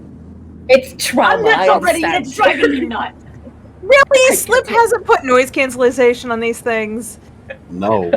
Well, No, because if No, one of this you was gets kidnapped, I want to be able to hear the airplanes in the background so I can triangulate you near the fucking airport. Yeah. Wise move on his part, but it's definitely like ding ding ding ding in our fucking ears, and we're all like, ugh. I'm very good at I'm tuning not these wearing things. the earpiece No. because the ice cream truck can't. No, we are not doing that. I'm on. It's playing pop My biscuit. nerves are taut enough Oh, no. already. Yeah. Sounds like you will want to just okay. arrive at Elysium rather than risk anything bad happening. I'm cool with bad things Olivia. happening. I'm just saying. Olivia, So what- you know, the ice cream truck is fine for now, but middle of the night, ice cream truck following a pest control van, little sus, and it's fine for now. but moving The bass forward, is fucking booming. It's fucking yeah, you might want to booming at over least here. turn the music off, or only use the ice cream van when you're doing new stuff. It's no fun. You're right, it's not fun, but it will increase our survival rate. Don't turn it on when we're going somewhere that we have to be sneaky for. We're going to fucking Elysium. What do you think that is? A block away, it's fine. Oh my god. All right, well, perfect. I'm glad we talked about this. Fine, I'll turn it off. But I'm my God, thank not you. taking someone else's car. I'm taking my car. No, that's fine. Hey, you know what? This is a compromise. I appreciate you meeting me halfway. Thank you so much. Thank you, Mommy. Akron cackles. Because he called me mommy, I'll turn it off. Why am I in charge of this turd farm? Okay, since you were so polite about it, you had good manners. Oh, thank you. Incredible. I should give him a reward for that. Okay, Elysium, right! Everyone arrives at Elysium! Oh, shit. We're killing Earpiece Slip. not in, but just watching the others' faces as Slip says these things through the radio. Akron's having an absolute giggle fit in the basement. Like, it's holding one of the mortals up, and it's just like, "Wah!" It's a good time. Fully enjoying. It's two horrified mortals by the collar while cackling wildly. They're like, "Oh please, oh please!" I feel just muttering the occasional apology to them as things are lifted and moved. Holy It's a shit, spa amazing. day. You just have to It is, reframe it's- these things. It's a spa day. We're gonna I'm open not up the specifying pores. what I'm apologizing for, I'm just apologizing. We're gonna open up the pores and then seal them back up. You know, it's gonna be a good time. You're gonna be ready. Healthy, it's after, the blood don't worry flowing. about it. Yes, exactly, which we love in this house. Step right in, dear. Like, helps them into the ice bath. You will all arrive, with the exception of Acheron and Rami. At least. And me. And Hadley. Elysium is fairly quiet at this time of night. One of the new hounds looks over the entire floor. You see Lorvan in his darkened corner, reading over some book or other. And in her usual scarlet-lit booth is Pandora, watching over everything like a hawk. What would you all like to do?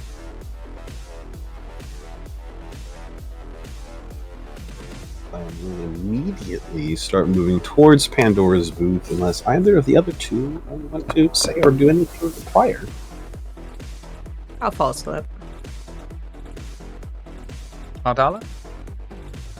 I will immediately go over to Pandora and kiss her hand and excitingly say, "Oh, Pandora, I am so sorry I didn't get back to you. I've been so busy lately, but that little thing that we were planning for a little while, we'll do it soon."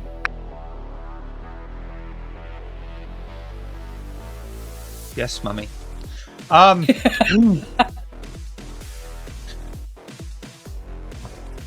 That's what the name of this episode is going to be. Yes, Mum. Yes, Mummy. Pandora is standing, and Pandora is very pleased by the attention you lavish on her, and she is able to take it in her stride. This is something that she expects, revels in, that I don't know what to do with, but I'm sure she does. And she'll say, "Ardala, wonderful to see you. Please, won't you all sit and join me?" Absolutely. And I'll scooch over in the boot. Yes, thank you I am much, so Lillian. sorry. I apologize for all this in advance. If limits are reached, remember the safe word, etc., etc. Mm-hmm. Player comfort is very important. I'm more than happy to stop a game if anyone's uncomfortable. Just a reminder.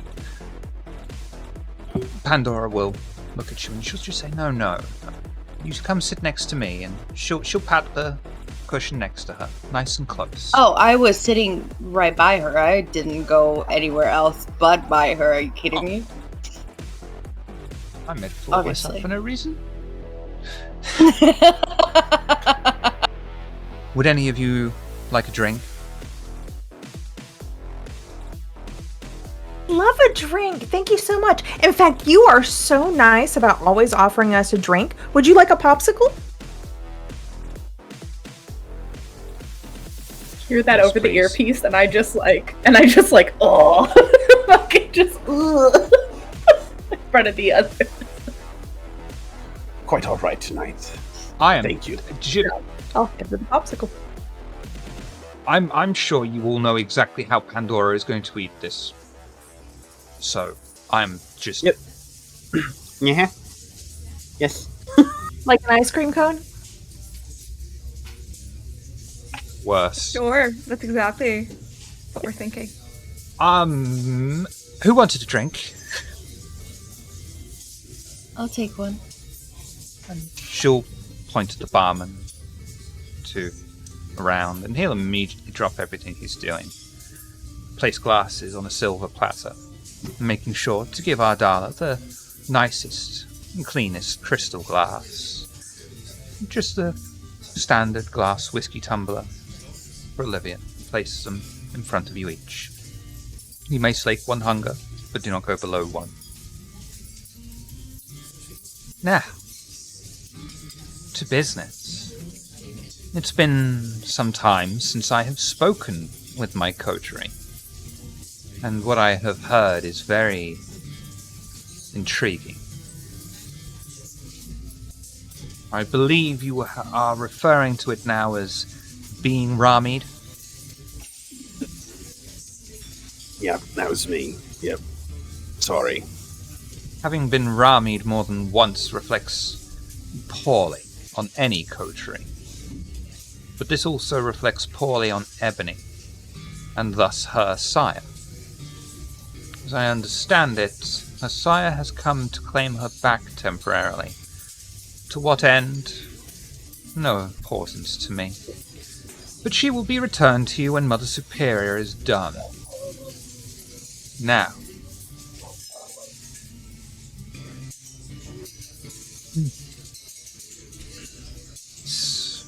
Incident.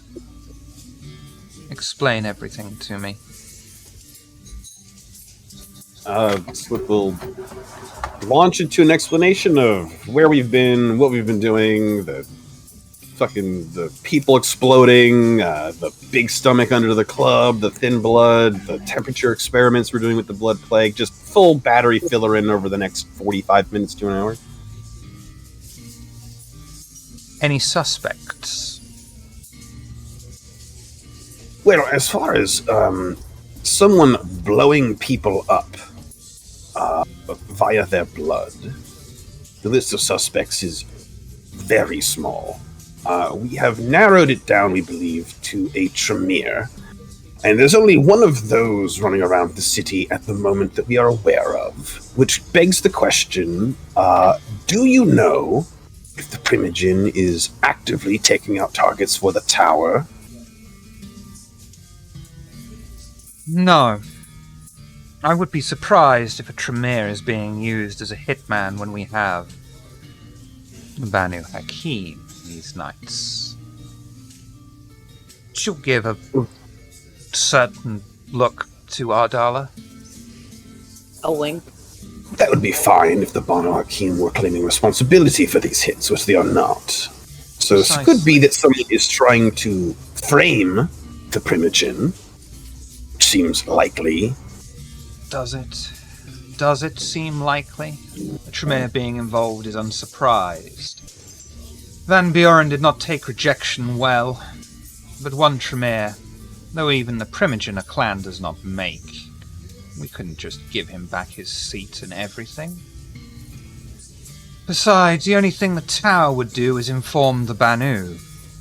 It seems you're already on this case, no? As such... You would just... Sorry. Please. You would just hear over the earpiece like a little, softly said, perhaps they are trying to frame the Banu Hakim, get them out of the good graces of the tower. They are pretty much the only other clan that can do blood sorcery. I would have told Slip when we did the whole review about how Ardala had used that same kind of blood sorcery explosion technique on a person within the Setite. What was it called? It was called Viper's Den or something like that. Vipers. That particular club. So, Slip knows that when Akron's perhaps they're trying to frame the Bamhuki. If it is not Van Buren, and it is not someone trying to frame Van Buren, and it is not the Banu Hakim distributing justice. It could be someone trying to frame the Banu Hakim, though that would probably not gain any traction. It would be a bit like trying to flatten a mountain. It's unapproachable. When you're in luck, Kulal has given you one of his greatest weapons here. I'm a big fan of yours, Ardala, and your sire. You do excellent work. I learned everything from him. Are you all aware of who Ardala's sire is? I know that we met once or twice. Would I know who the sire is? I think so. Didn't we meet? I think we met them. I know Ardala said something very subtle last time, but I don't know if any of you cottoned on to it. I don't see now. I'm gonna have to leave that up to the ST because I'm not sure. It's if we did, absolutely I know fine that she vocalized. Landon will just look at you, and she'll look at these faces and do we? And she'll big smile. She'll place her hand on Ardala's leg. So sorry. And just be like, Ardala's sire is the Scourge.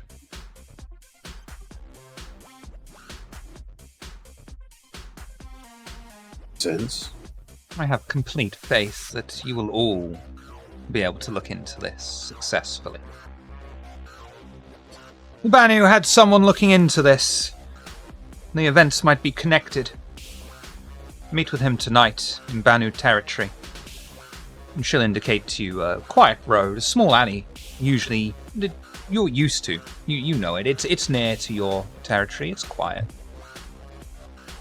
Go there tonight. Follow up any information you might find, and bring a conclusion to this. Ardala, keep them safe. At least that one. I like him.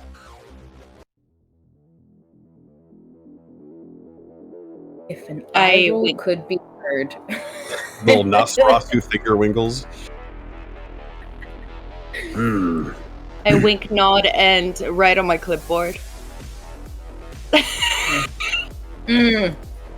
Oh, and Slip. Tell the others I've noticed they're avoiding me, and I will be paying a visit to them soon. I have already, if need be. I have already warned them of the hazards of avoiding you. So they know, and it is up to them and you how to proceed now. You hear over the sorry, earpiece something shatters. Sorry. Everyone, stop breaking things. I was sure to warn them before we began our activities tonight, so they are recently up to date on the folly, but I will tell them again. I will press it upon them. Fucking bitch. Just having a full temper tantrum in the Haven. I'm so sorry, Pandora. I've just been out of town. I came back as soon as I got back. When you're here now, and I have something for you that you need. You will not be leaving this building without it. I like presents.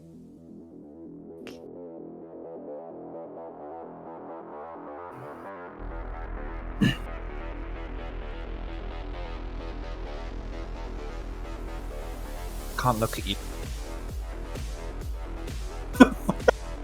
What do you mean? I want a part of me inside of you, always. Okay.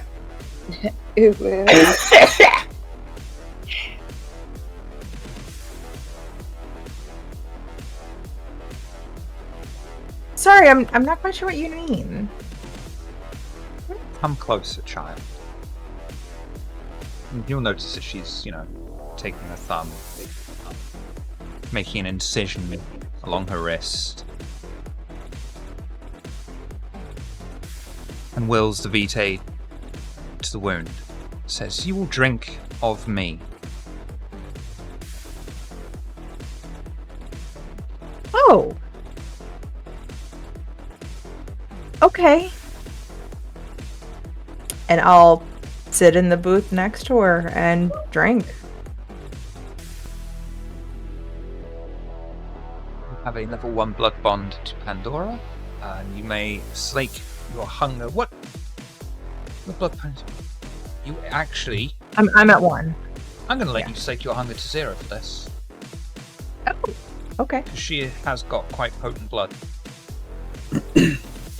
And I want you to know that you're feeling a euphoria drinking her blood. Not just from the chemicals within her vitae, because by now they have been diluted enough to just give a mild sensation. But this vitae is a rush. This is unlike anything you've tasted before from anyone or anything.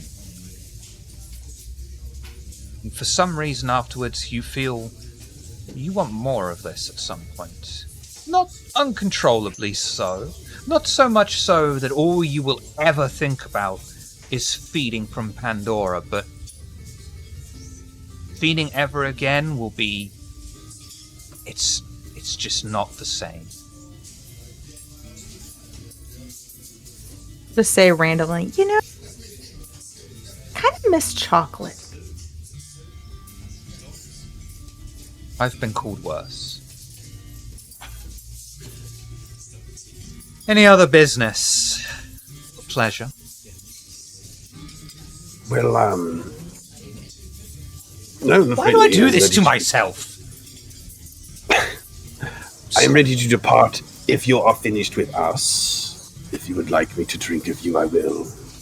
As we are not finished with that business. Has it been long enough already?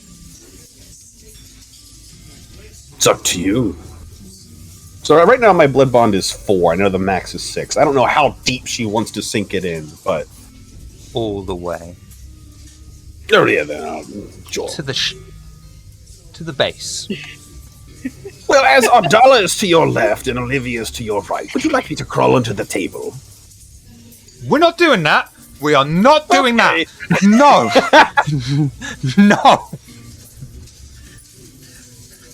It's okay. I can move. That works. I'd love either to do way. that scene, but we're not doing that scene. That is not appropriate. No, put your wrist in your lap. What are you talking about? I'm not gonna say anything. Blah, blah, blah, blah.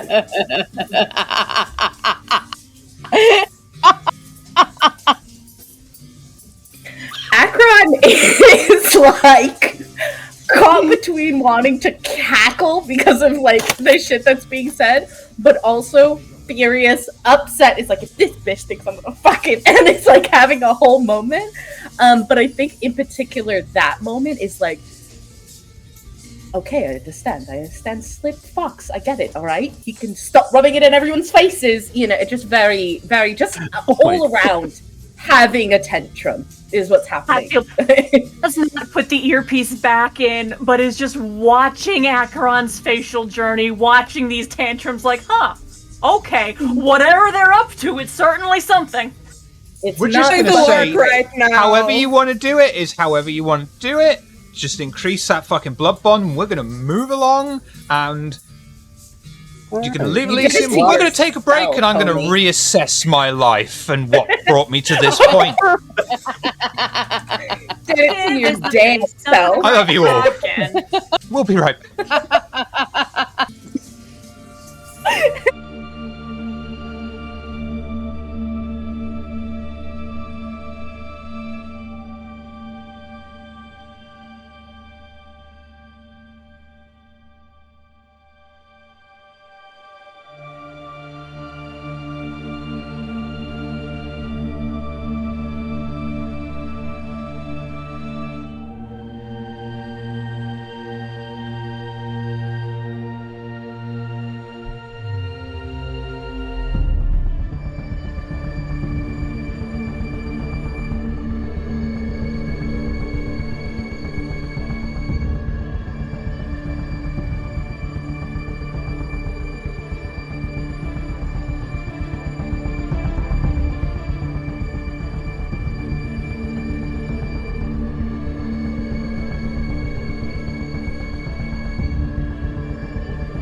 Let's play hide and seek.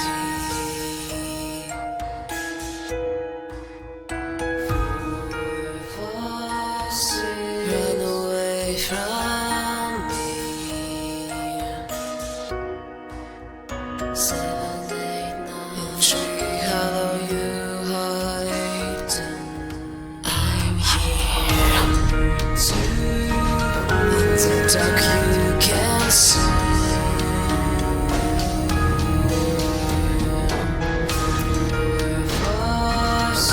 Here's a oak tree. 7, 8, 9. You're shivering from your spine. 10, I'm here. You're sweating from your fear. 12, 1 step. I'm near to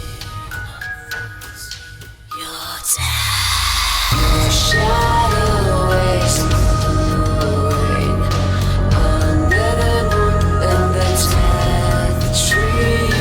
Your body is moving under the tree.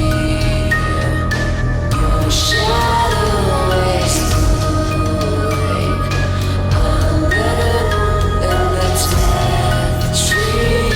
Your body is moving under the tree. Your shadow is moving under the moon and the death tree. Your body is moving under the tree.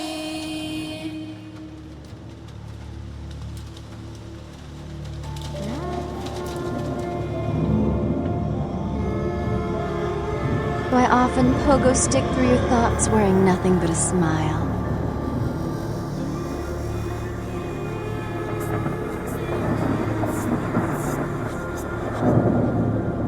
Do I often pogo stick through your thoughts wearing nothing but a smile?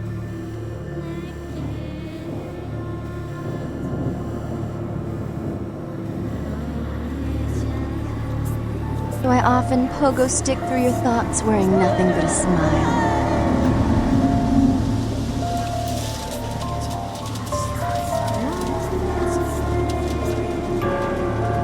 Do I often pogo stick through your thoughts wearing nothing but a smile?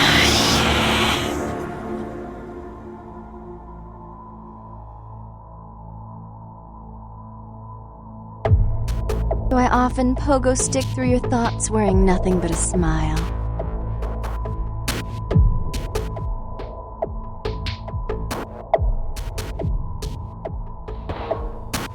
Do I often pogo stick through your thoughts wearing nothing but a smile?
beautiful.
Let's play hide and seek.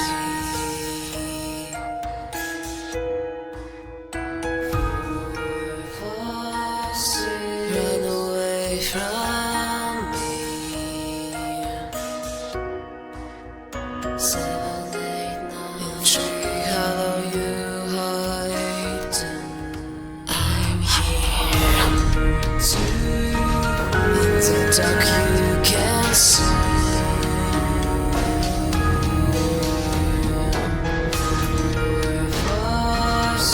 Here's a oak tree. 7, 8, 9. You're shivering from your spine. 10, I'm here. You're sweating from your fear. 12, one step. I'm near. 13. Your shadow is moving under the moon and the death tree. Your body is moving under the tree. Your shadow is moving under the moon and the death tree.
Let's play hide and seek.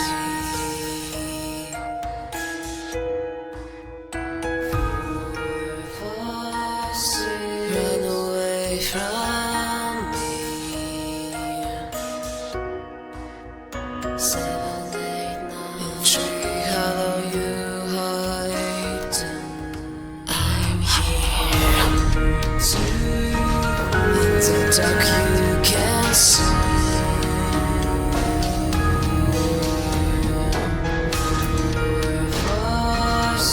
Here's our oak tree. 7, 8, 9. You're shivering from your spine. 10, I'm here. You're sweating from your fear. 12, 1 step. I'm near. 13. You're dead. Your shadow is moving under the moon and the dead tree. Your body is moving under the tree. Your shadow is moving under the moon and the dead tree. Your body is moving under the tree. Your shadow is moving under the moon and the dead tree. Your body is moving under the tree.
Welcome back, and a special welcome to the spilled wine that is upon Ms. Hartz's desk, and floor, and possibly keyboard, we aren't quite sure.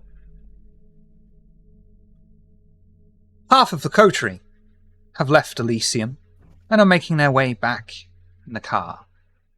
The remainder, Acheron, Rami, and Hatfield, have stayed in the coterie haven and are performing experiments upon the subjects.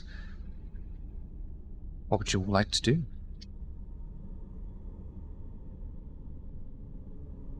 Before we begin, should we put them to sleep, or will that tamper with our results? I mean, blood is still blood, even if they're asleep. Right then. I mean, if they want to be, they can, but I worry that if they end up being in any kind of pain, I won't know. I'm hearing all this through the earphone, right? Oh yeah. Yeah, we all have our earpieces. So you all can hear. But then they won't get the full spa experience. You are absolutely right.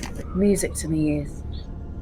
So right, dear, in you get. And I kind of unceremoniously plop one into the into the ice bath. Yeah, there is absolutely no resistance, and instantly they're turning blue very, very slowly. They're cringing, they're shaking, and they're not saying anything. They're just rocking back and forth, rocking back and forth. You know, oh, is this good? Is this good? Is this good? A sympathetic pat on the shoulder from Hatfield. I'll like periodically take like blood samples every like minute or maybe a little less than that. Yep. I think there's a change. Acheron is like gently stroking their hair and just whispering, "You're doing fantastic, love." There are no changes in the blood samples whatsoever. They still show the exact same symptoms. He is still infected. It has not gone dormant. Okay. If anything, it might have accelerated slightly.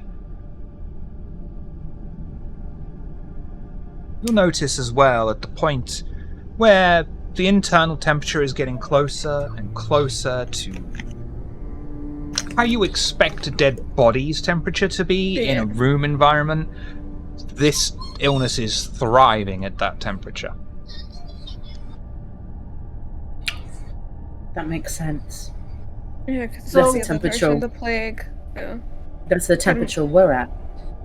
Yep. We are walking corpses, so it would thrive in our temperature. Mm-hmm. I help this individual get out and wrap them in towel and blankets so that they can warm up and kind of sit. Did I do good? Did I do good? Did I do good? You were perfect. You were wonderful, dear. He's got to go to Sounds the like- sauna now. Later. Thank you. Sounds like the You will- final. Daddy? Well, we don't want to warm them up too quickly because that can be bad. So it sounds like the Slow proto progress. plague in in the barrel, Sweden? and the final product are very different. Yes. Mm-hmm. One affects kindred, the other one doesn't. Alright. So, the proto plague is used quite specifically for missions, for tasks.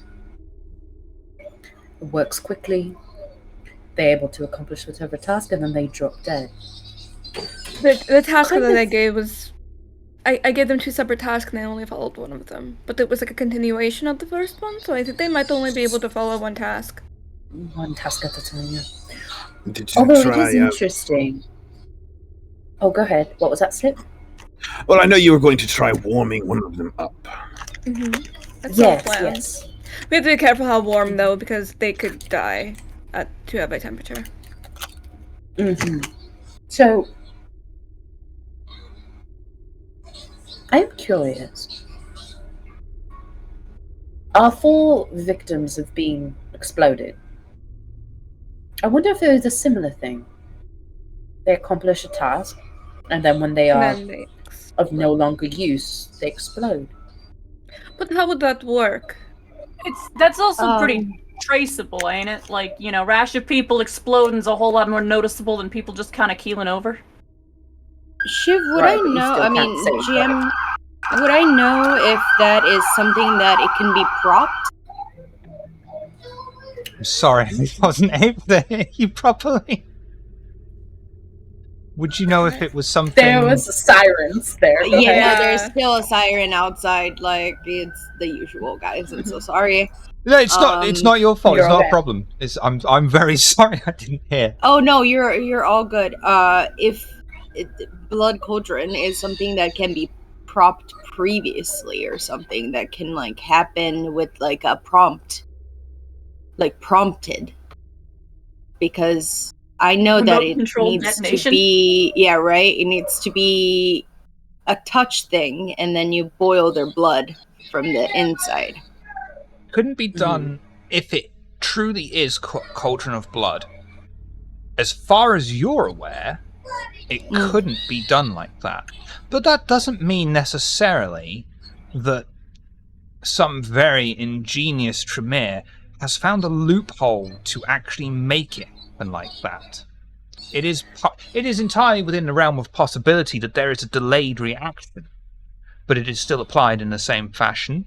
But there's the outside chance Could as they- well. Somehow it's been faked using this modern day science. What if there is another variant? So we have this current form of the plague, which affects us directly, kills us all. Then we have this proto-plague here, which turns them into, a one-tusk zombie and undead. What if there's another variant that is similar, but rather than just dropping dead, they explode? You would get the same result of being untraceable, while far more noticeable as they explode. You still don't know what or who caused it, just that you've now got an exploded It's body. also the thing, the thing about diseases is that they do change. Is this a thing, like, it has been, like, engineered, yeah? Are we sure that it's been engineered and they just, like, mutated over time? Because diseases do that sometimes. Yes, is the answer. We went to that site, that lab, that SI lab, and it had all kinds of interesting cultures within it that didn't affect certain clans. Yeah, because it's surprising to think. And if perhaps- somebody engineered it, like, was it the same person engineering all the strains, or is it one person got a hold of it and then... Got a lot of questions. I don't got no answers. Could I do a little occult roll to see if I can wrap my head around something? Or how, like, they could possibly be doing this? Since I have... Wits or intelligence and occult? Acheron, this many variants. Yes. Yes. Is it possible that a Zemitzi could be making these microscopic changes? Well, there is very little limit to Sumiti's creative ability. What can I roll to give a more concrete answer, Shiv? 2 moments. I'm answering Ardala's question Resolve. in PMs. Okay. Yes. Oh, all right. Yes, resolve that. So yeah, no, I think Acheron is prepping the sort of like hot version of what they just did with this other person, with Rami, and is speaking to Slip over the earpiece and saying, there's really no limit other than one's imagination and enough vitae, time to create just about anything. And if you recall, we did learn that Claire can't remember if this was like the first iteration being seen by Kindred of the plague during the Ripper time, which was right around when Mithras was doing his thing. This is the blood plague first appeared more recently with the Ripper. The Ripper was 3 or 4 years ago now. Well, okay. With the addition of the stomachs and clear involvement of your clan, it seems to me that a Zemitzi could also rig a body to explode after a certain time frame. Yes, it is absolutely in the realm of possibility. However, I will say my clan isn't one to waste a body, and that would be an utter waste. Unless they are a deviant amongst deviants. Individuals exist with manias and problems of the head. I feel particularly called out on that, but you're not wrong. You're not wrong. Especially if they do not view what they are destroying as worth it, or perhaps they are worth the expense. What was your question, Acheron? I want to be able to give Slip a more solid answer on the possibility of a Samiti being capable of, like, making those minuscule changes in the plague to do different things. Would that I'll be in give the that to realm you of for free. possibility? That's not really a Zemitzi's bag. Something on that micro because it's more level. of like flesh. Yeah, Okay, that's it's more like that's very flesh specialist. That's more like a Tremere thing or a Malkavian thing, Yeah. really analysing the blood and the cells, whereas the Zemitzi are far more superficial and flesh crafting into some beautiful living work of art kind of thing. I might have Right. a So, theory for this thing. well, No. I'm all ears. Sure. Mhm. It might be like you have been experimenting something regarding temperature. Yes. So possibly, once somebody is put in hot water or their temperature is raised in some sort of way, they might explode. It's something that seems Oh. like Cauldron of Blood, but seems to be maybe specifically designed to be applied directly onto blood cells, like a discipline onto a blood cell So specifically. like a fever, but more, Mm, and then you explode. yeah. Please put up the plastic tops before you warm up the second subject. Yes, I am going to. Hold on. Rummy, how about before we take our dear friend here and put them in the bath? Let's just try this with a blood sample instead. Heat up the blood sample specifically and see what happens. No, yeah, of course. I was thinking about it, but the heat would normally destroy blood samples, so could try. I So guess you're seeing if it ultimately, destroys normal or if it goes pop. it's True. something that does resemble the ability that I showcased before, but it is not, if that is the case. Yeah, I'll like get like a sample of their blood, put in like a little test tube, get like a Bunsen burner, and like light it over there. Yeah, heat would normally absolutely destroy the blood. However, this is not exactly normal blood. It's infected with this particular plague. And How did we get on the temperature thing to start with? From one of the analysis of the blood earlier. The proto plague shifted in and out of existence seemingly based on the body temperature, and I suggested trying it on the true blood plague, the finished product. So like after the body died, and we looked under the microscope. I was gonna say telescope. Under the microscope, and the sickle cells were gone. Are we sure it's the body temperature and not something else, like heart rate? Well, didn't it happen in a dead guy? So it could be. So the temperature, or rather, the initial proto plague occurred definitely in a temperature change, because it was only as the body was rapidly cooling that then it started to change. Yeah, this plague will self-destruct. That is another way. However, this particular one we're talking about now, the one that explodes, that might have to do with heart rate, simply because that's another way to heat up the body. So it's still temperature related. There's just various ways. Run and you just pop like a balloon. Whoops, these things happen. Rami. What I'll say then. I was okay. I wasn't sure. Go on, Slip. What I'll say then is test every angle of this, and if one or more other subjects happen to die, we can get you more.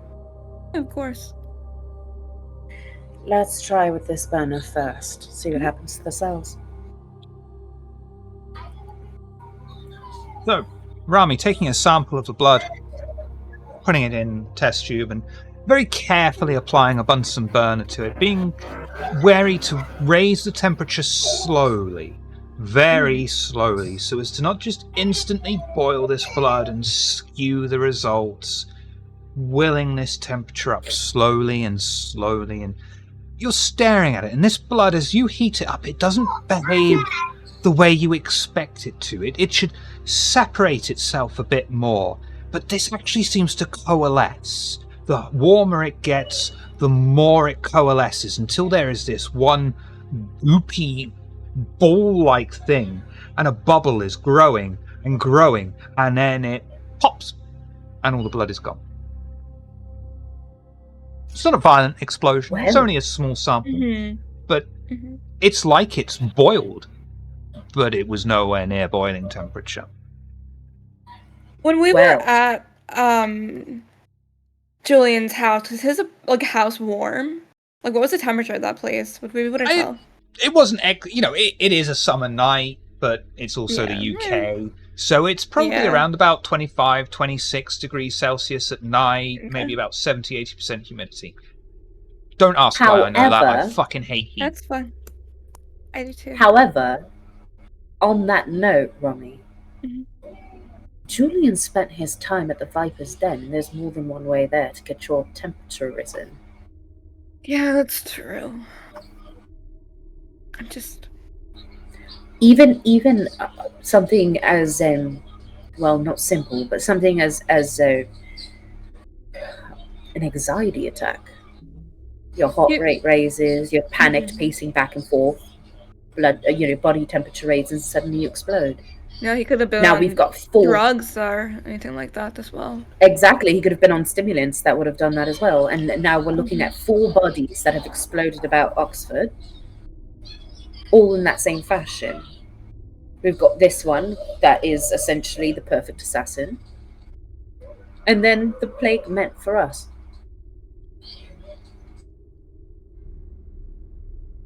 It's funny that the one strain of the thing turns people into obedient zombies, and the other does not, but it does hit us. True. It's just unfortunate that we can't give Slip some peace of mind with helping him. So, Rami, what did you see in the microscope? Oh, at the higher temperatures, it exploded. If Slip got too warm, would he explode? It possibly. I don't want to test. Ooh, maybe. Can I? We probably should test a sample to make sure Slip doesn't go boom anytime soon. You said that, and we could get the sample. I could use my own blood and try it, infect it with the plague, and heat it up. I could do that when it hurt. Does they Slip would explode? If you're curious. Didn't you have issues infecting kindred vitae to start? No, that was animals. Oh, yeah, sure, try it. I think also, to be fair, it wouldn't matter. Like, I don't know that it would matter if Slip got heated. We're dead. We're always cold. Our hearts don't beat. I mean, yeah, but like, it gets hot sometimes. The last thing we need is to walk into a hot garage and Slip just bursts like a balloon. Like, I don't think that's gonna happen, but I understand. But to be safe, yeah, sure. To be safe, it's unlikely, but it ain't impossible. And so long as it ain't impossible, I want to be sure. Yeah, well, the reason why I say I don't think exterior force, like the actual temperature, I mean, it's reflective of the sun, isn't it? I mean, do you think if someone used sun, we burst into flame? I mean, do you think if someone used the power? Well, that's what that's what I was just about to say. Mm-hmm. For kindred, for that effect to happen to us, we would need someone like Ardala, who has this ability, or a Tremere, who has this ability, to touch a kindred, and then that would happen, right? But you don't need them to be infected with a plague to do that. They can do that to anyone. Yeah. Infected or not. Right. This is a way to do that. Exactly. This is through a virus. This is a way to do the same thing I can do without you having to be around. It's just a question also of not temperature. Having to be powerful or have any real strength. Mm-hmm. This feels,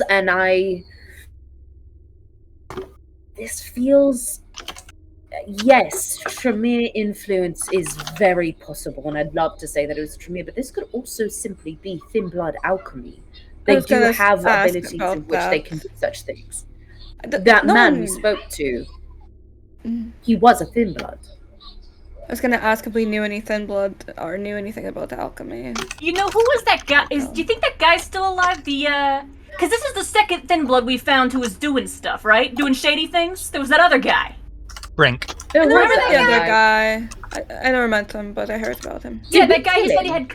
I think we turned him out. He said he had contacts in the tower, and he. That's Brink. Yeah, you turned him over, I think. Well, what's his deal?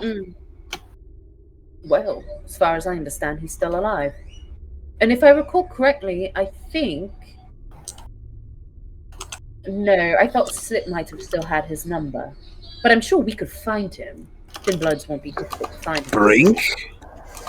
Yes, the thin blood. You remember Turned the one Brink with over to the Scourge basically the next night.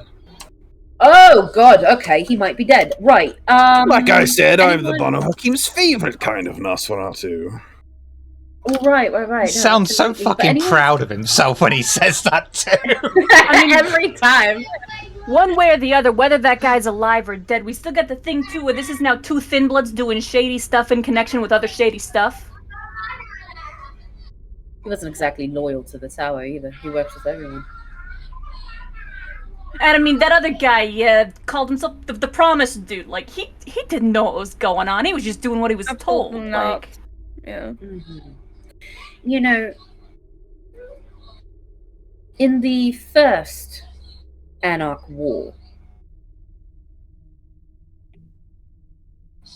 Kindred, the child specifically, were used like pawns.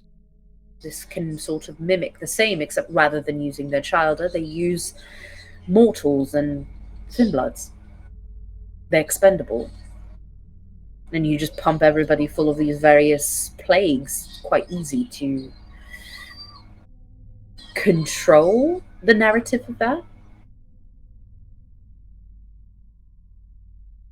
Perhaps someone can reach out to the Scourge and ask if any information was pulled from Brink before he was removed from from this plane. And or if he's not dead, maybe bring us Brink. I mean, I believe Ardala may be able to get us that information very easily if she does not already know it. Would I know anything about it? Fuck it, yeah. I don't. Even if you didn't know anything, it wouldn't be a pain. Wouldn't be another. You'd know it. Yes. If you didn't know it, you'd easily find it. The Scourge was informed about Brink, but was also told to not do anything. Brink is still very much active, and seemingly protected. I will relay that. Oh, the little shit. I didn't think much about it back then when we talked about this issue, but I so guess it wasn't now. just blowing smoke then about having friends in high places. Yes, it may be off limits to us, depending. If we're just looking for information, I don't see why we can't obtain it. It's gonna help our investigation. Yes, but what leverage do we have? Yeah, it also depends on, who's protecting him, because, we did get Rami'd by somebody with friends in high places. We're still using that term, aren't we? We'll never We not. are, and we Here's probably the thing. do. Pay me to Even stop. Pandora is.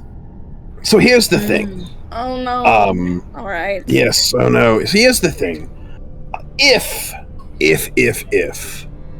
Brink is protected by someone within the tower, it is very likely a Hatfield situation, where Brink is on his best behavior and there is a leash and there are certain terms and conditions that end in his death. So, we just need to find out who is holding Brink's leash and get permission to talk to Brink, I would think. And then, and that would be a question for probably Pandora or the Scourge. Who has Pandora? We're probably gonna have to go see her. Which is fine. Won't be doing that. I leave that to you. Acheron, I have got to press upon you. The longer you wait, the worse it is going to be. It is going to happen, whether you like it or not. No. It can happen the easy way or the hard way, but I find you very useful. You find me very useful. We can continue to use each other if you are alive. So... And that's called marriage! That's all I'm going to say. Are you flirting with me, Slip? Are you receptive? No, because here's the thing. Well, then I'm not. The answer is no. I listen. I understand. that she seems so powerful and you really think it's a great idea. But I refuse. However that plays out will play out, and I'm willing to accept whatever happens. Okay. Been alive a long As- time, As Smith, your and I like my freedom. Sure. And I have merely given you advice, and I respect your decision. If I can help you, I will in either direction, but it seems unlikely. But sure. I certainly respect your freedom. It is yours for now. And it will always be. I've lived a long time, and I've managed to keep it this long. As a you've lived a long time as a ghoul who was blood bonded. Is that how that worked out? Now you can understand why I'm not a fan of blood bonds. Right. Yes, but the extension of your life was because you were being handled. The answer is no, Sid. Okay, all right, I tried. I respect it, and I will be there for you if things go poorly. And if things go well, let me know what you did different. I'm curious. I'll give you play-by-play details. Perfect. Right, so let's not explode our dear human here. He's lovely, and I like to keep him whole. Sorry, did you say explode me? You're not gonna explode. No, I didn't. In fact, what I said is you're a delight, and kisses him on the forehead and says, "Right, off to bed, both of you," and ushers them into. I do want to make sure that like a slip is he treated. You know, he ain't gonna explode if somebody slaps him in a microwave. I'm not a dad. No, absolutely. Okay, absolutely. We should make sure that he's not by gonna this fucking point. explode. If you want to, you absolutely can. Well, before I they don't want any of the enemies we're collecting to stick slip in a microwave and he just pops. That would be actually awful. Hatfield, I think any of us could survive a microwave anyway. I don't know. I've never been stuck in a microwave, and I'm not terribly keen to find out. What if you're a gangrel and you turn into an animal, and then they put the animal in the microwave too? You're not surviving. I'll say that for sure. Yeah, I'll of say course. That for sure. You're not making it. Mm-hmm. You're not making it. Would I'll be depend on how long you're in the microwave. Not true. Shuts off earpiece, looks at Hatfield and says, "Come on." What? I'm sorry, I didn't hear whatever you said because of the microwave talk. What did you say, Akron? Follow me. I wanna ask you something. Come on. Okay. I'll put our guests to bed. Thank you. Wonderful. Yeah, I will steal Hatfield away. I will in fact experiment. That's me. That's me to change the check scene. I'm the sorry, I was kindred somewhere thing. else. There you go. Contemplating the realities of kindred in the microwave. It's not Yes. to worry I am about right it. now. You're welcome. Yeah, I think I will bring Hatfield to that room that I basically made for them, their little like rage room, and shut the door. And I'll say, "Right, how bad is it?" Okay, what kind of question is that? A loaded one, Hatfield. There's a slight change of expression as that voice is heard and ignored. I think, like, in response to that, without needing to say words, right? Akron will just look at you and tilt their head and their eyebrow raises up, but it's very much in that way of like, there it is. The thing I'm talking about. I mean, I'm still hearing him if that's what you're asking. Don't ask me what bad is. I don't know what bad looks like anymore, but like, yeah, no, he's still up there. Right. Are you being tempted? Well, I'll say he ain't exactly relaxed the whole you and me, we can rule side by side shtick yet.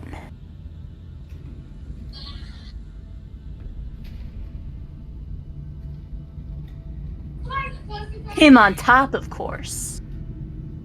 Naturally. Well, it's not really too different from your relationship with Ebony. You think I don't know that? I suppose. There's always gonna be somebody on the other end of this leash. Every kindred has Well, that's- honeyed words for you, Hatfield, but only I can actually offer you real power and real change.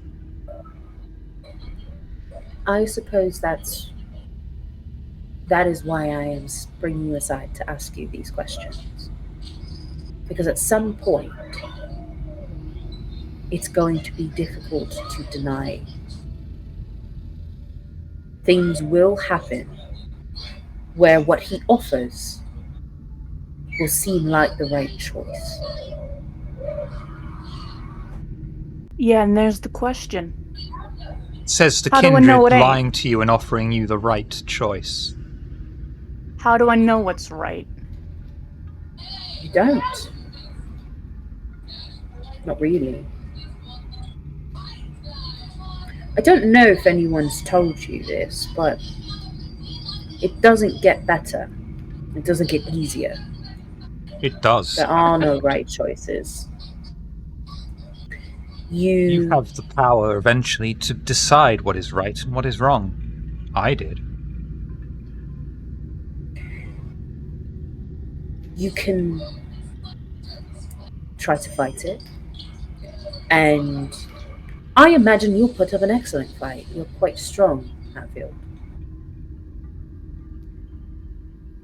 Or you give in, you get the power, and then you lose yourself. You won't recognize who you are. And I just want to make sure that you're aware of it, and then ask you if you're comfortable with that being your fate. And I guess that's the question too, Acheron. Who am I? If I stop being me, who is the me I'd be losing at this point? Right now, it's looking like no matter which way I turn, I'm always going to be somebody's dog. You will always be someone's dog, Hatfield, the same way that people will be underneath you, and they will be your dog. The difference is, Hatfield, I'm offering to make you the second at the top. I'm not even interested in running this place. I would leave that to you. I just need the power, the backing, an empire.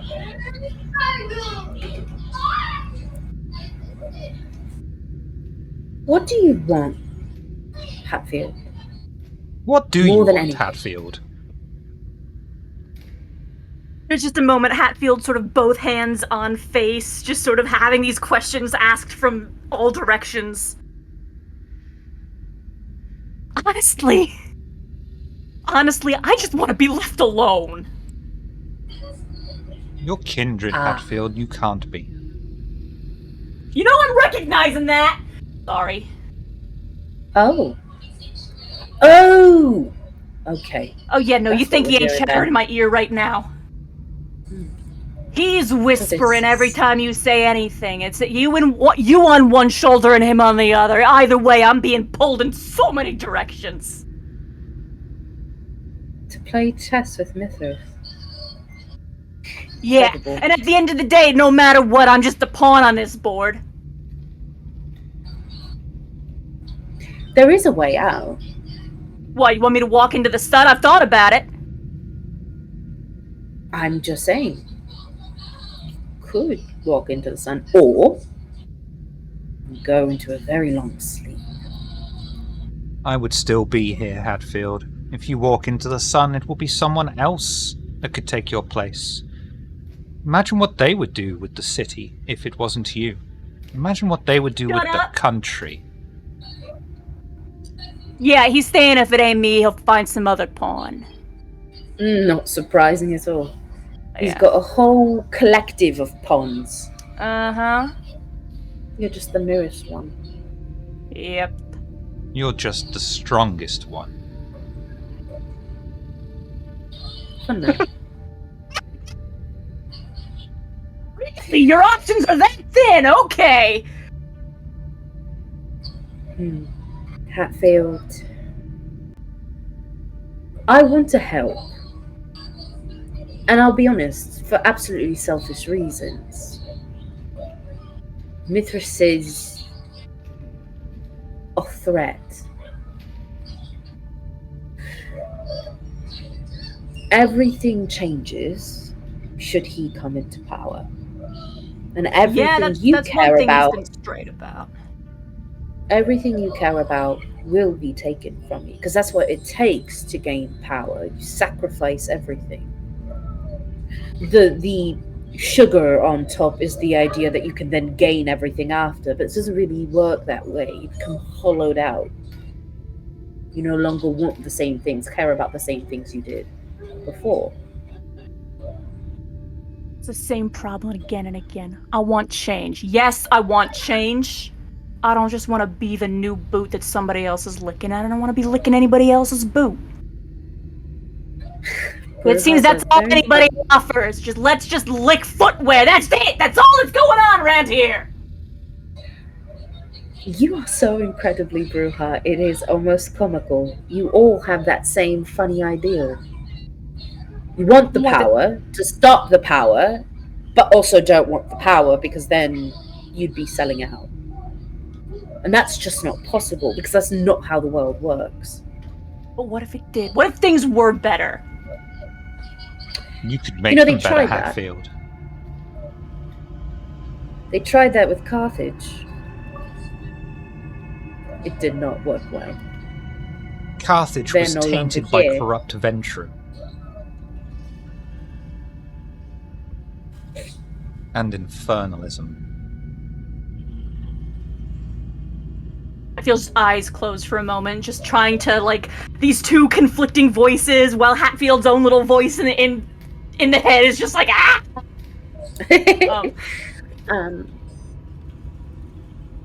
Akron will go up to Hatfield and just put a hand on their shoulder. And will say, in the end, whatever choice you make,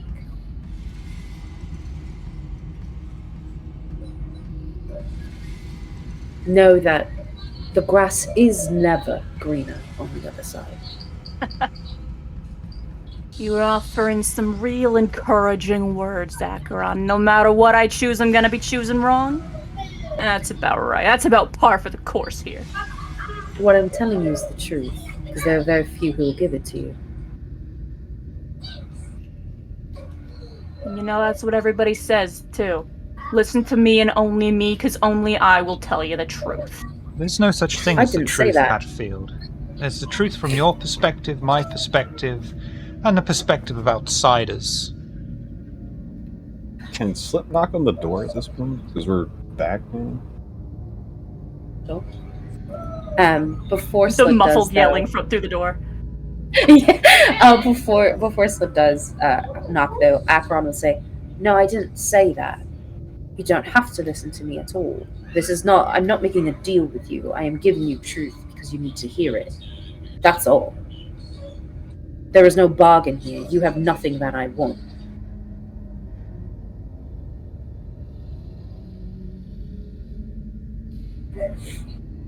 Now Slip can knock. Yeah. Hello. Kind of whirls around to the door. Oh, hi, Slip. Hey, how's it going, guys? It's going just great. Everything's peachy. Ooh, would you like to probably go murder some people? Maybe. Who are we murdering? We've got to wrap things up.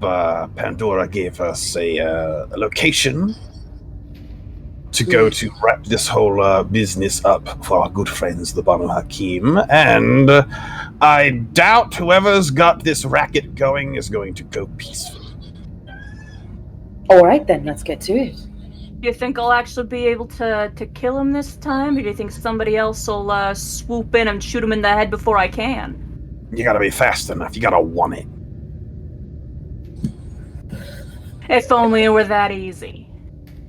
Seems to be an ongoing issue with you, Hatfield. Wanting things, reaching out for them, and then being taken away at the last second.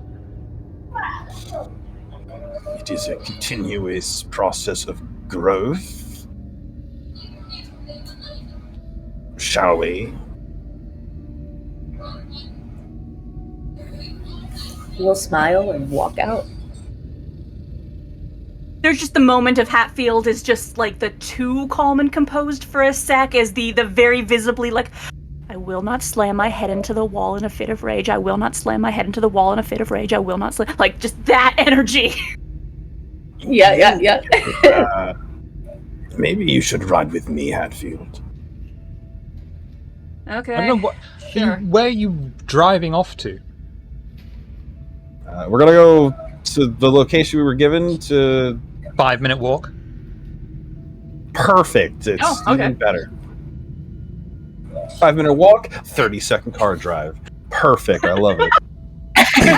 Tell me you're American without telling me you're American. I will, Akron will walk when we still, like, head out that way. I will But of walk. course, the one person who I expect to actually be driven there walks there. No, we're gonna walk. It's a nice night out, beautiful weather. You can walk if you'd Yeah, like. but you're the meat C. They should be driving you. No, absolutely, 100%. But also, I'm thinking things. In Mind Palace, I'd like to fucking walk. That's fair. Yeah, Hatfield's going with Slip. As much as we benefit from Ardala guiding us, I'm sure she would like to get back to her own unlife. Yes, of course. I am not I'm opposed. quite having some fun in this new environment. It's a good change of pace. Really? Perhaps I should be able to convince you to hang out with us more often. We'll see. I heard good things from Kulal about you, so. And seeing your relationship with Pandora also reassures me. I am a good boy, yes. Looking at, like, daggers into fucking Slip like you piece of shit. Just like, fuck, man. Be nice to even out the numbers a bit more. So tempted to call him a whore, but will not. Let's just Oh my keep it God. stepping, bro. Wouldn't be the first time you did, though. That's a different character. No, I think Akron is like, you little shit, but like also admires Slip, for being the little shit that he is. So doesn't say anything. It's like, all right. I'm a little shit you can look up Garbage. to. And you'll be able to leave the haven without any issue whatsoever. Make your way towards the site you were told about. Find a safe, quiet spot to park up. Check for CCTV cameras, finding it's completely safe. And only a few feet away, you see the alleyway entrance. What would you all like to do?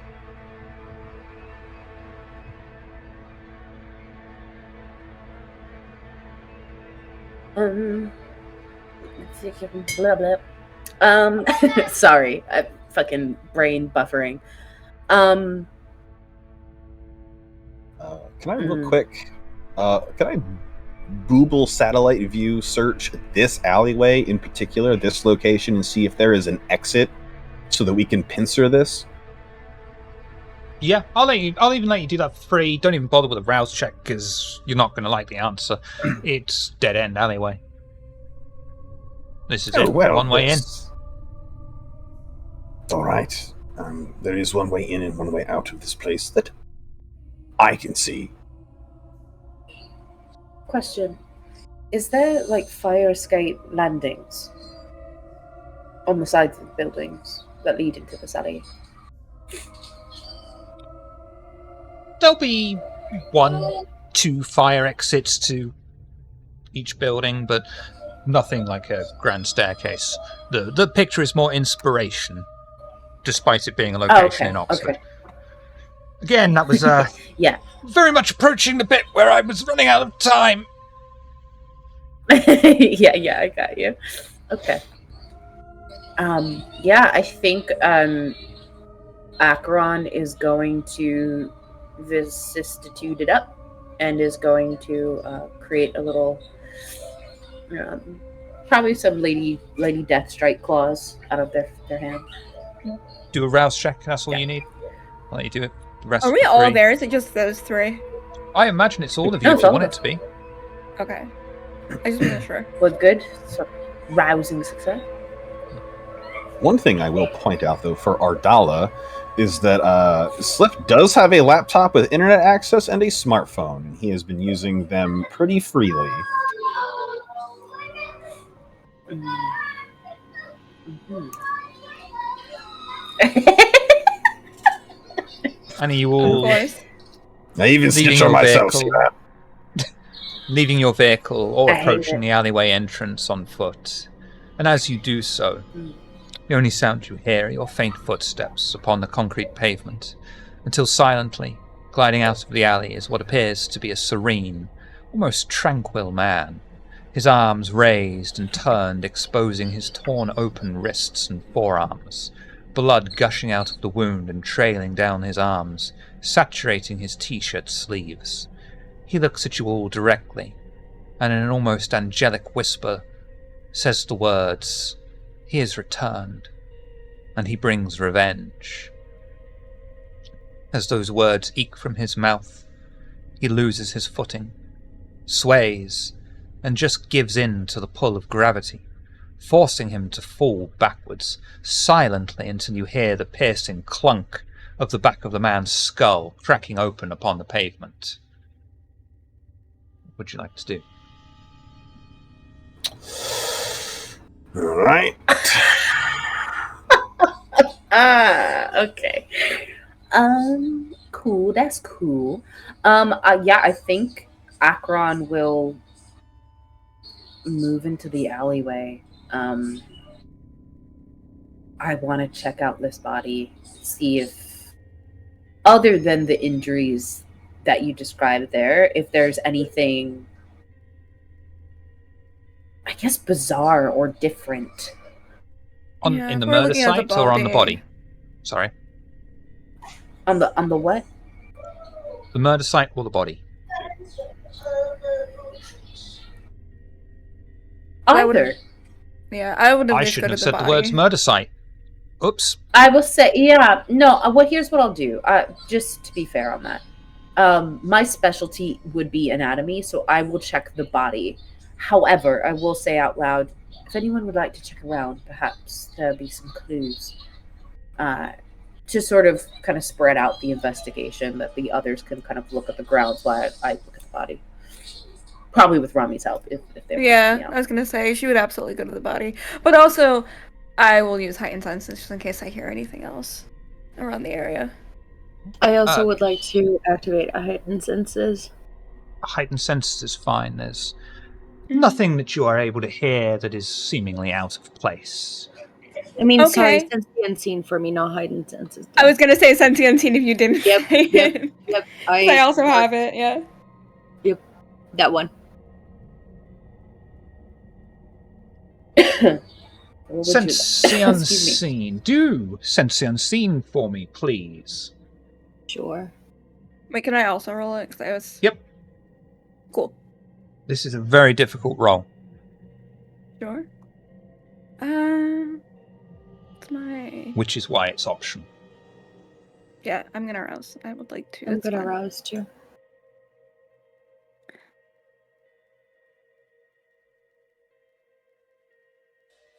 You're welcome. That is fine.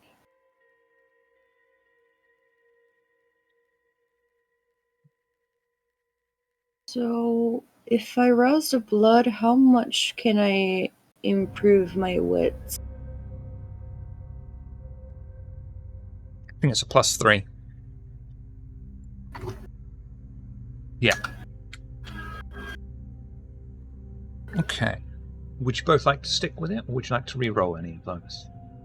If you have a crit, I realize that I accidentally pulled that hunger dice in, and it shouldn't be in hunger dice. It should be higher. But I'm gonna reroll because I can. And it sounds fun, and I want to see what happens. Go. Rami. Yeah. You side-eye the alleyway. There's something just barely catching your sight. A very, very faint aura. It is practically faded away. Whatever it is that's down that alleyway, you can't quite see it. And its supernatural charge, for lack of a better term, is nearly expired. Anyone would like to check over the body that has fallen on the ground? Mm-hmm. Intelligence or wits and investigation? I can Not plus a one. Can I?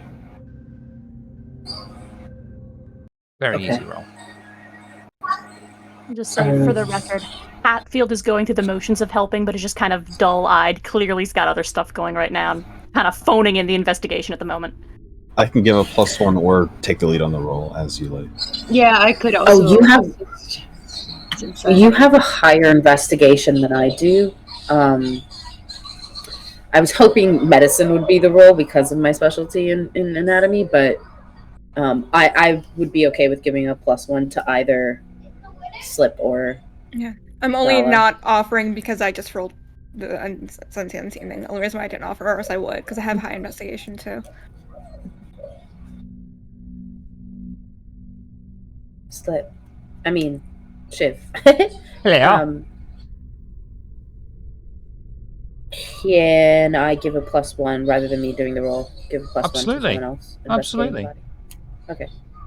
I'll help So, turn yeah, over the you- pockets and stuff like that. Okay. So Dolly can make the roll with the +2.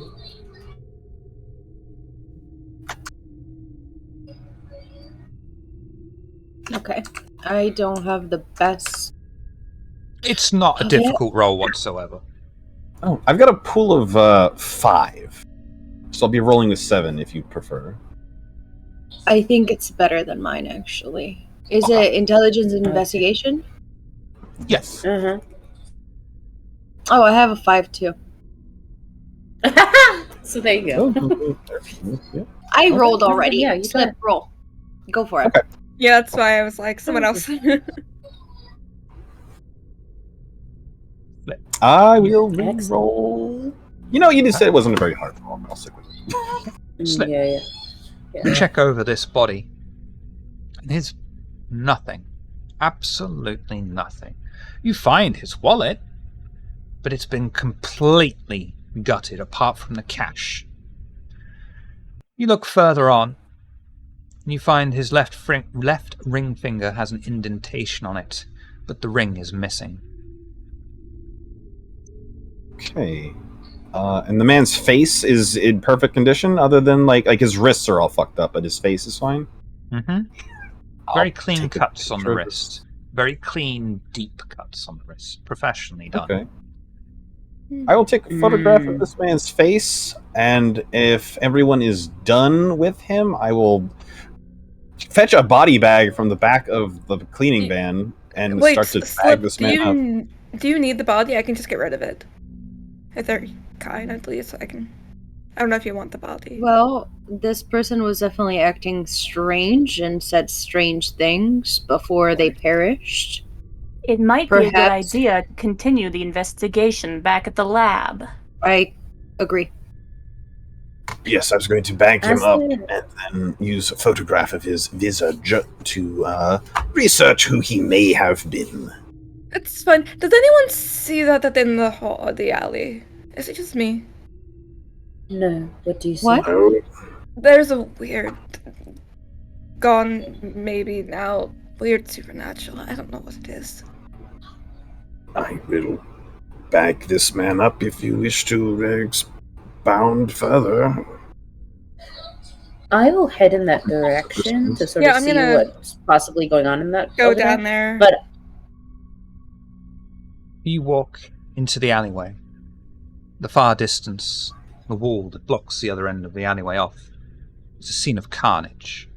Blood spatters against the dingy brickwork, trickling their way down, mingling with pieces of viscera. A desiccated corpse dressed in a suit lays upon the ground. His clothes, although neat and expensive, seem to be uneven around his chest.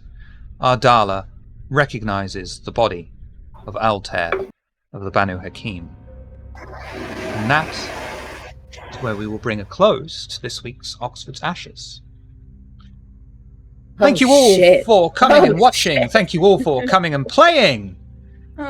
This week we will go in order of most likely to know the lyrics to Auld Lang Syne, starting with Hatfield. Who are you? What do you do? Do you do things? Let's find out. Hi, I'm Daybreakathon. I forget what I'm saying a lot. That's what I do. When I'm not forgetting what I'm saying, you can sometimes find me streaming over on my channel, Daybreakathon. I play whatever I want, whenever I feel like, as often as I can. I've also written a couple of fantasy novels. Remember what I said about forgetting to talk? Yeah! I've written a couple of fantasy novels. You should definitely check those out. I worked very hard on them, and hopefully the third one should be coming out sooner or later. I also did the character art for the characters who have art. My commissions are open if you'd like me to do some art for you as well. Art book stream. I think that's everything except for the fact that when Shadowrun's going on, you can find me there and then playing as Mojave, and the rest of the time you can find me here playing Hatfield. And, yeah, my dog says hi. Hello, doggo. Hi.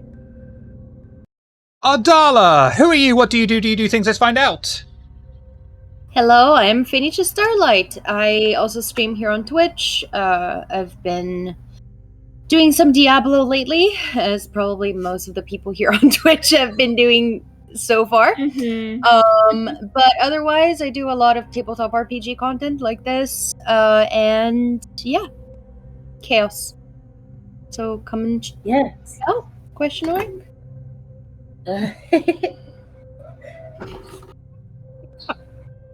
Olivia, who are you? What do you do? Do you do things? Let's find out. Apart from spill wine. Hello. What? Other Apart than from spill wine. Yeah. I still don't think it was the wine that screwed up my keyboard. I think that's just coincidence. Anyway, I am Ms. Hearts. You can find me just about anywhere as Ms. Hearts. You can also find me around Austin as Marsha Mellons or Mel Mac, my burlesque and drag personas. So far, the next show I have is on August 5th at Kick Butt Coffee with the Bat City Bombshells called It's Hot, Take It Off. And that will be a very fun show, and more stuff coming up in August and September. So follow me on all the things if you want to see me either here or locally. Otherwise, if you need graphic designer promotional products, go to gibopromo.com. Acheron, who are you? What do you do? Do you do things? Let's find out. Hey, hi guys. I do stuff for sure. Sorry, I have an eyelash in my eye. Okay. I do this. I fucking do TTRPG stuff here on Table of Horrors. Obviously here on Fridays as Acheron, and on Mondays when we're doing Shadowrun, I play Morningstar, the cybernetic snake lady. I'm also with Lanyap Gaming. We are currently on a little bit of a content break, but we will be returning by the end of summer, kind of near, like, right after Gen Con time. So follow the social medias there to be able to see, like, exactly when things are coming out. There's a lot of fun stuff happening over there. I also do some spicy content stuff if you're interested in that. My only ask is that you are respectful when viewing. Other than that, yeah, that's it. My only ask is that you just be respectful, full stop. It doesn't matter. Just be respectful. What's wrong with that? Can't people just be respectful? Mm-hmm. Be respectful, or I'll end you. Be respectful. You don't get fuck all back. You can't just expect respect without giving it. Fucking respect someone as a human being. Jesus, can we... Anyway, Rami, who are you? What do you do? Do you do things? Let's find out. Hi, I'm Space, also known as Space is Rain, on Twitter and Twitch. I'm a variety streamer, also a frog VTuber. Really like frogs. I do a lot of RPGs and horror games. I've been playing a lot of indie things. I did take a break this week from streaming. I'll be back probably Sunday with the game Frog Song, where you are a frog with a knife. Who doesn't want to be a frog with a knife? What's not to love? Yeah. You kill bugs with a knife. It's great.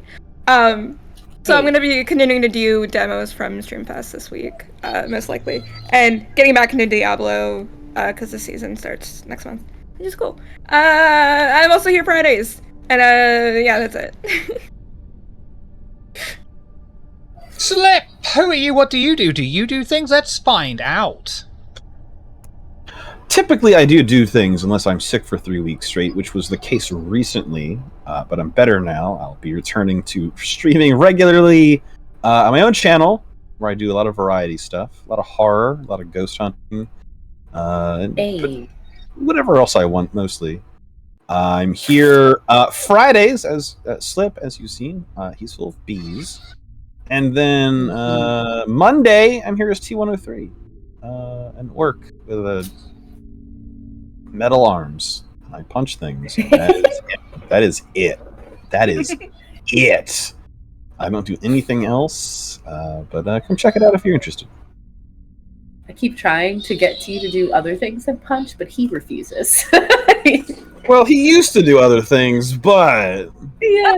Listen, hey, you don't have to keep doing that. All right, I know I fucked up. Okay, I know I did. I know. I'm sorry.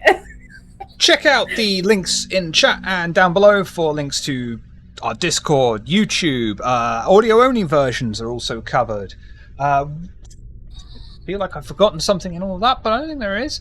If you want some more VTM content right now, check out Lost Tribes Gaming or K-Night Chronicles. Both of them are streaming, but we are going to go raiding on Gimli Q as they are celebrating their 200 followers anniversary, and, you know, you only get to do that once, so we're going to throw you to Gimli. She's absolutely lovely. She has guested on here, and you're going to see her again very soon.